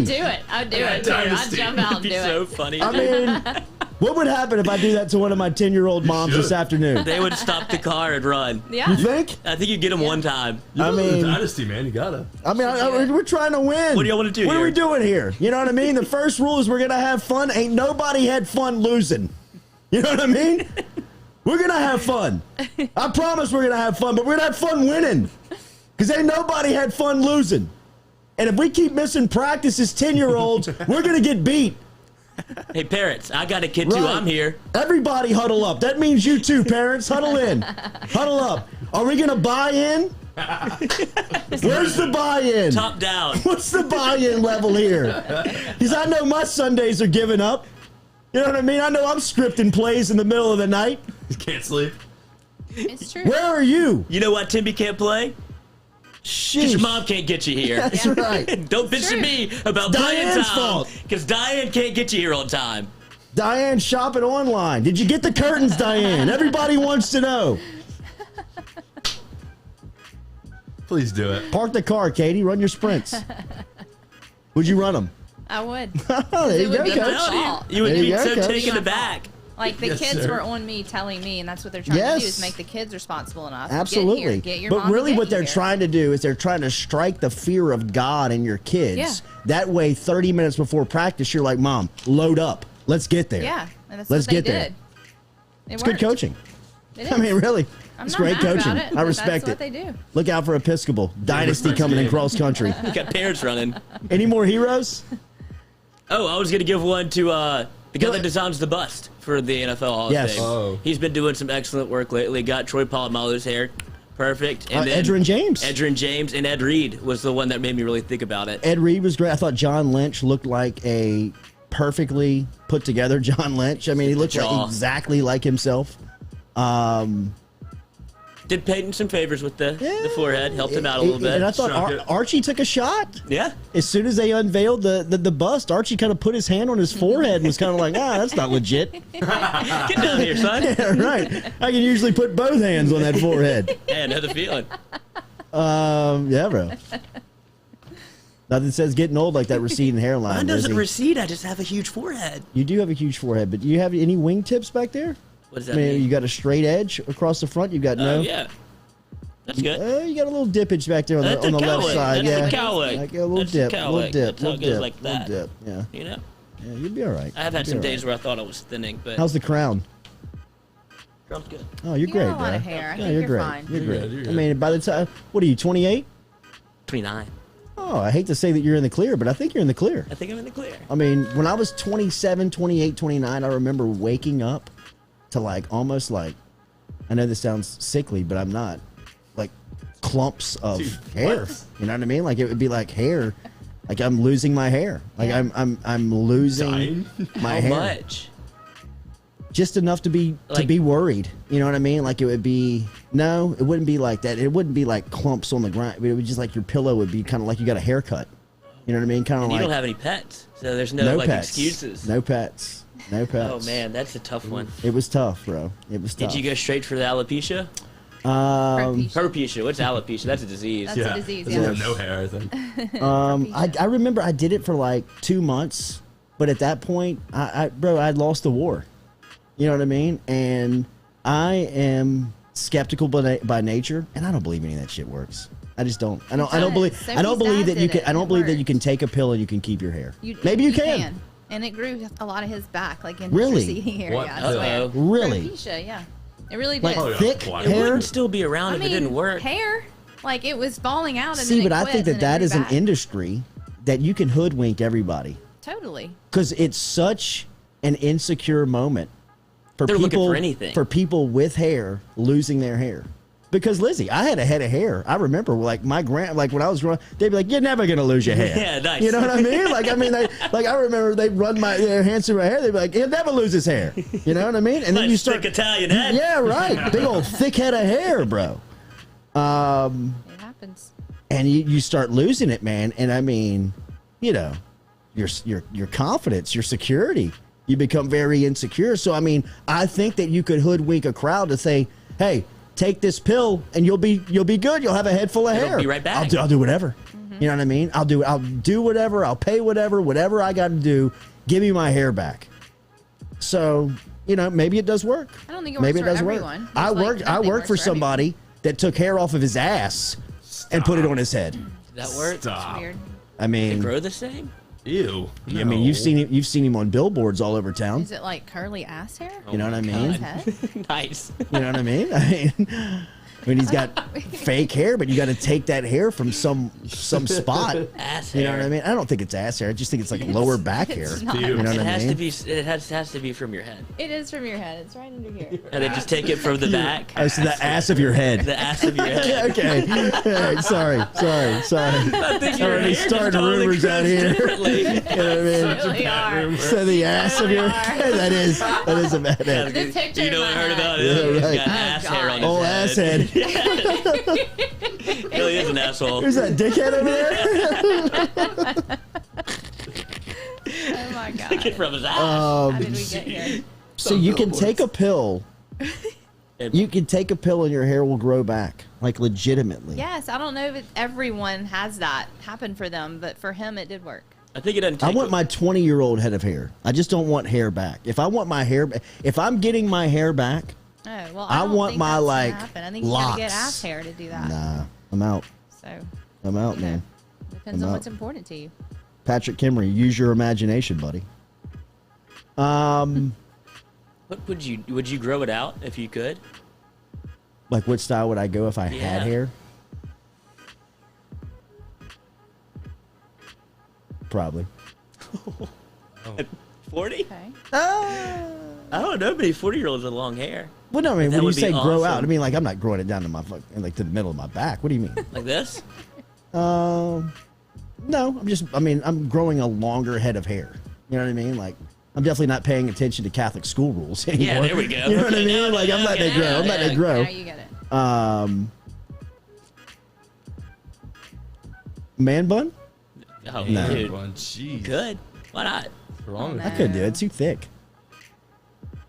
But you have Really? you have the personality for it. You're very relaxed when you are, Yeah. and nobody would say anything. Petty. Yeah. Throw the sunglasses on. Go to the pool. Somebody else's pool. What's the code to get in? I'm asking for a friend. I just hopped it. It was easier that way. Where is the best public pool in Baton Rouge? Katie Elegant's house. No. Don't tell anybody about that secret. I mean, like, where is there a good public pool I don't know. in Baton Rouge? Public I've crashed the Hilton downtown, which is a fantastic pool. Well, yeah. If you consider that a It's a public fantastic. pool, I mean, no, I don't. That's what I'm saying. I Okay. crashed it. I don't know of a public pool. There's an apartment complex downtown that has a view overlooking Yeah. the river, yeah. which What's is that called? what's it called? I don't know. It's not the. Is it the I've been- Merchant? I've been trying to get the name. It's not the Merchant. Merchant's a restaurant. It's a restaurant. It's on Third something with the Street. M. It is something with an M. Something with an M. Great pool, but not public. It's not public. Kelly and I crashed the pool next to the state capitol over there, that little apartment complex, Capitol View, behind the hedges right next to the interstate, Okay. which is a cool little pool. Not public, had to jump the fence. I don't think there's a public. Where is there a public pool in Baton Rouge if somebody just wanted to hang out? I mean, I've got a neighborhood pool in my in my neighborhood. I tried to crash it the first summer that I lived there, and by the third time I went out there, they're like, "Bro, where's your check?" You know what I mean? Like, no, it's either pay up or get the hell out. What? You know what I mean? I was like, "Oh, this is in a community pool. I just moved in 2 days ago." They're sorry. like, "Oh man, I didn't get my key no, fob." not at all, bro. We need your dues. We need your think you membership can. fee. We need everything." I don't think that's like a thing anymore. Just a Yeah, public community. pool. Yeah, I mean, like I mean, the I think that Drifter, the went away Drifter in, like, the Hotel, the 90s, Drifter right? Hotel in New Orleans, a topless pool. But it's not Public, public. absolutely, it's public. You just walk up in there. No Absolutely, fee, you don't can pay. absolutely you can walk Okay. in No there. shirt. No, don't quote me on that. I think there is a fee. Okay. There is a fee, but it's open to the public. Okay. The country club pool in the middle of the French Quarter, at Yeah. one point was topless, but they had some stuff go on there. Wait, are we That's- talking about topless pools? Or No. public pools? I'm just I feel like we giving you. got onto I'm just giving you a different type of- caveat of public pools in New Orleans. Not only do they have public pools, Yeah. they've got public topless pools in New Orleans. We're that far behind. Right. That's what I'm saying now. Like, think about a public pool in Baton Rouge. I'm Like, asking. who would be there if you just rolled up to just an open public pool? People without pools. And they would. Yeah. It's a hot day. But there's Don't wanna so go to Blue many Bayou. pool situations that you can like join or pay a few dollars to go to. Not when you're Right. 12. Well, you're a member. Like that would make you a member, so it's not public. Yeah. Right. I mean, But like, like your neighborhood pool, can you just go? I can't. I would have to pay. Tried. Okay, you have to pay. Yeah, I your mean, I've fee. tried that. I've tried that. And Now, then- now I can't even Tried sneak in that with game, sunglasses and a Right hat. across the street. They're like, go get the Man check bun. from Culotta. It's literally He's right trying to do over that there. summer of 16 shit he pulled off a couple of weeks ago. You know what I mean? Go get him. Make him pay. You're 40. Pay your dues. Yeah, I don't think. There's, I mean, I'm brainstorming. There's not a public pool outside of like a hotel pool that you'd have to. College apartment pools, you can I'm see. thinking College of, like, apartment a pools. YMCA, but You know what I then mean? Like still have to be a Southgate member. Towers has a great pool, but I mean, Southgate's a great one. you've got to have a code to get in. Top it. But yeah, non-public, right? Non-public. Non-public. Public is a walk-in. Yes, I just want to walk in, get my chair, grab my towel, sit down. Nobody talk to me. I've got my AirPods on. Leave me alone, which me is the alone. universal wall, right? Yes. In the AirPods, kind of the universal leave me alone. Any headphone. Any headphone. Yeah, I don't know. I can't think of End of a anything dynasty. like that here. Blue Bayou? It's not public though. You got to pay or give them a Coke can. But for the country club in New Orleans, do you not have to pay to get in there to that pool? I just went on July 4th. I don't know if we had to pay or we had to have reservations. We had to have something. You know what I mean? We had to have some type of. We definitely couldn't just walk up. Now that was July 4th. I mean, that was a holiday. Yeah. But we have on, just weekends around town, just gone to the Drifter and hung out, just walked up. Now there was a sitting fee. You know what I mean? I think they're trying to make some money too, but I mean, it's still a public pool. Anybody that walked up is Well, I do mean, you they got your have $20, lifeguards you can at come it? in. They don't charge you for the water. They charge you for the sitting. Like there's no Correct. fee to swim. Correct. What if you sit in the pool? It's the tradition fund for your tickets.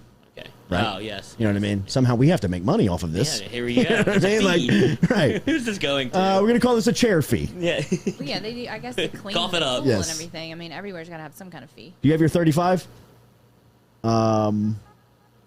So I don't know. I mean, I was thinking about this weekend. Like, even if I did want to crash somebody's pool or hound my stepmom like I do every day to go crash her pool, where would I even go? I mean, like, where? There's no options. guess There's to a no hotel, like you true said. option. Is the bunker helping us out? No. No, I mean they've said Blue Bayou. Is there a market for this? I don't think there is. You could make a public pool. Should we make a UDL public pool? Then we UDL get public sued. pool. We Two did. rounds and we get sued. Huh? What if we did? I mean, But you'd have to charge a fee sure. because somebody's got to maintain the pool. You have your chair fee, now your towel fee. Yeah. Air Yeah, fee. You have but your there's sunscreen no, fee? But there's You no just don't have to membership pay a card. membership. Yeah, you just don't have to You're, pay you're free to membership. come in, but it's $5. Yeah. I mean, my parents' babysitting service for me when I was a kid, from the age when I was probably about Jordan's age, my mom on her way to work would either drop me off at Tara, Kenilworth, or Bocage Pool. Like in the summer, and it was like, here's $15, fend for yourself. Snickers bar and Yeah. a, Make and it a work, bro. Powerade. I mean, That's kinda fun, though. get you. It was awesome. I mean, we've It done that every was summer awesome. of our lives with the kids. You know what I We're mean? like, I mean, "Bye." it was no Memories. sunscreen. Absolutely, memories. I mean, Yeah, 'cause just your friends scrape were there. knees. And running through the neighborhood, not even at the pool. You know what I mean? Yeah. Like somehow you'd end up 6 blocks over at some kid's house. You know what I mean? Trying his dad's cigarettes for the first time. I mean, just Being unhealthy. stupid stuff. Yeah. You know what I mean? Just getting into trouble. yeah, those are good memories. But those aren't public pools. Those kind of are not public. I mean, they're neighborhood pools. They're all membership pools. I guess that's what it is. That's what Baton Rouge is. Baton Rouge has the Yeah. neighborhood Country pool. club vibe. Well, Patrick Henry says, aren't the pools at No. LSU? Okay, no. Need membership. You try and You go, have a Patrick. membership? They give you a student ID. To UREC, yeah. Yeah, to the Okay. UREC. It's a lazy river. It's not a pool. I So we think. couldn't go. No. You have to have a student ID. Upper class only. Golly, we would look like some creepers walking out Oh there. my God! Can you imagine? Who's the gray-headed balding guy? That wants a top knot. Yeah, right. Is there really a pill that can bring your hair back, kids? Because I'm all in. I'm all in. You go around the pool and ask for pills and see what happens. Right. God. We should show up there. let's Never swim this fast. That's what's a fast. Hey, Lloyd said you had some pills to get the hair back. Give me around the back. Right. How much? I'll pay anything. That looks good. Pesos I mean, only. hey, man. You got any hair pills? Right. You got them hair pills, bro? They do have a generic Propecia. And I did have a I'm friend out. that took that too, and it worked for him. The generic Wow. worked for him. I had a friend that took. This guy's a modern medicine miracle, bro. It's not the same guy. I'll take anything. Yeah, it's not the same guy. Just don't take the Some hair people from my it ass. works for- I can't believe you said It's not your ass, but I really did believe when you said that was a thing. Well, you have to take hair from your No, body. You take it from your head though, like underneath. Is that confirmed? Yes. That's what I've heard. Yes. It just grows again. Yeah. You Just it has cut to from take. Sometimes it underneath. doesn't take. It's a Could have graft sworn it or came from his whatever. ass. I mean, I guess you could. People take fat from their ass and inject it in other areas of their body. Like where? 100%. Like where? Their face, their boobs. Your Like I know face. people that like instead of getting like true implants, like took the You just fat redistribute from your other- fat? Yeah, redistribute your fat. How much do they charge for that? I don't know, but Because I I mean, will sell my ass fat. I would imagine it would be more expensive. Than Well, an you've got none. implant. I mean, know. you're I mean, like- I squat a good How much do you weigh? 225. Ooh, I don't weigh myself anymore. Got too vain. Got to, you know, it's a Golly. constant struggle with that. Now I just stare at the mirror and I say, would you wear a shirt to the pool? And a lot of the times the answer is yes. And then I put my shirt back on and I go run. How would you react if this person showed up without a shirt to the pool? Would you make fun of I him? would point and laugh at him. Yeah. Yes. Oh my God. Give me a dry fit. So I didn't go to the beach. I was at the beach. Looked at it. That explains the no tan, bro. Yeah. Well, I mean, you almost Really? came back from the beach whiter than when you left. You were scared to show yourself? no, I took my shirt off. Did had you? a good couple of weeks going in there. I knew Did it was, the you did know- the lady make the family trip? No, she never has. Wow. Yeah. Smart. Whose choice? Yours or hers? Hers. She's invited. She's invited. She's invited. She didn't want to Golly. go. Her But it stock would- just went up. Yeah. We had an ant problem, as my brother said. It was 5 ants, no uncles. Oh, I thought you meant like an actual ant. Yeah. That was my brother's joke. He's like, oh, we got an ant problem. Because we would wake up. Well, they would wake up. I slept in like a storage closet. I have no idea. Stop. It was it was 100% for like the washer and dryer. Everybody And has their then- value, Yeah, Lloyd. exactly. They shoved me in the closet. He's fine. And well, the thing, I was fine. I didn't care, but they all woke up at like 6 in the morning, and they would wake up in like 5-minute increments, and then all walk Ugh. out and say the exact same thing to each other. It's like, I feel like I'm going fucking crazy. Yeah. Because you say, hey, how you doing? Are you okay in there? One ant. Hey, how you doing? Are you okay in there? It's like, I just answered this question. I'm fine. I'm fine. Y'all go back to bed. They all have Alzheimer's, 100%. All And they the just all, it was just like blind people running into each other. No, we're Oh. all in the same house. Oh, yeah. Okay. Wow. How many of you? 10? Who? Oh, that sounds very Italian. Was, you know, Nice. we all packed it in. I went to the golf course. I bet you did. Uh, So if Rebecca would have been with you, would y'all have slept in the storage closet together? I think so. Sure. Yeah. Where else would you go? I mean, would that be bunk frowned beds? Maybe they upon? would've How, given how that, would like, how a would different setup. As long as we're not Lily's making any, you know, yeah, no Lily's way, grandchildren. way past those issues. Yeah. Oh, you mean you thought I was saying like, are you I didn't know. allowed? I didn't know what the. Well, what the definitely. I mean, issues they're were. They give Catholic, you a but better we've crossed that setup. bridge. I mean, I'd imagine that one of the ants would make one comment about the unwedded Yeah, some female would. sleeping in Lloyd's closet. Unwedded bed. Yes, absolutely. I mean, one of them is going to say something in the public Yeah. that we're going to have to defend. Who's washing sheets around Yeah, here? right. That's still a thing. Right. I don't know, dude. I mean, for their They're not. generation. I mean, they're 30 years old, though. Yeah, What but the jig is up? think about Like, the what? old school Catholic generation that you know. Well, Miserable. I think about them, but I'm certainly not going to Miserable. abide by what they're saying. I know, Well, I but mean, they draw hard don't line in the vacation with sand. them. Yeah. I wouldn't. No, it's fine. Absolutely. I would not. Unless you want to get judged on everything. I mean, are you going to wear that? I was. You think that fits? I was going to. Yeah, right. You want to go to church? Right. Is that my shirt or yours? Well, it's mine. Well, it fits like mine. No, okay, yeah. Exactly what it was. All right. Just a lot of Right. a lot of answers to nothing. Where are the Yes. uncles? Are they dead? They're smart. Yeah, Are they don't- dead? Yeah. You said They're you just like, had "We're not 5 going." aunts going and not Wow. they didn't come. Yeah, well, we've done the vacation before. They're just like, it's just not worth it. Really? That's the camp I was trying to get into, and then I got swindled. Damn, you Gotta did get go. bullied. I know. I got bullied into the trip. Was your dad there? No, No way. You were the only male? my brother and my cousin. So 3 males and like 8 females. It would sound cool if we weren't all related. Yes, it would, very much That so. would be a hell of a Doesn't sound ratio. cool. But with I can't stay with that the many asterisk people. of related, I'm out. Right? No, no, no, it doesn't work out. Right. But it's fine. We had a good That time. explains a lot. 3, 2, Good 2 bathrooms? I Lord. think 2 or 3. 10 Lord. people? I think 3 Stay in a bathrooms. closet. 2. Lord. 2. No way. I I could survived. do it. No way. A lot of alcohol. Now I understand. But no I fights. understand. Wow. No fights. No fight. We all know each other well enough, so like Wow. the hot button issues are just like Wow. We a lot, all- of, lot of yeah. hair pills. exactly. Go jiggle that medicine cabinet. Everybody's smiling today. Everybody's in a good mood today. Handfuls of sand. That's It was right. a That's great right. time. Here we go, ladies. Everybody eat up. Everybody eat just get in the up. line. That's right. Pills are good. Pills are good. We're all going to be hairy by the end of the day. Mayonnaise on their skin and eating sunscreen. Oh, Not my far God. So off. good, man. 4:15 this afternoon. LSU's back on the practice field. Noah and Jack will be there. There will be a ton of social media floating around, whether it's on Instagram, Facebook, or Twitter. Make sure you are followed us there. For Lizzie, for Katie off of Carpool, for Jack, Jordy Culotta tomorrow morning, 7 a.m. Back with you. Appreciate you watching the Jordy Culotta Show. Tell a friend. Be a like, friend. share. Yes. We do. We'll, Comment. extra long JordyCulottaShow.com. I saw something in the chat, JordyCulottaShow.com, that the audio and video was not working in the background for you. Email us if that is the fact, because we want to make sure and take care of that. Jordy at JordyCulottaShow.com. But check out the website, JordyCulottaShow.com. You just hit 4K on Ashton, YouTube. Ashton Dillon, Rowe is really MIA. He is really MIA. Yes, you did miss the Brad Johnson interview. Go back and watch it. All of that compliments of R&B Builders. Later. We'll see you tomorrow. Peace.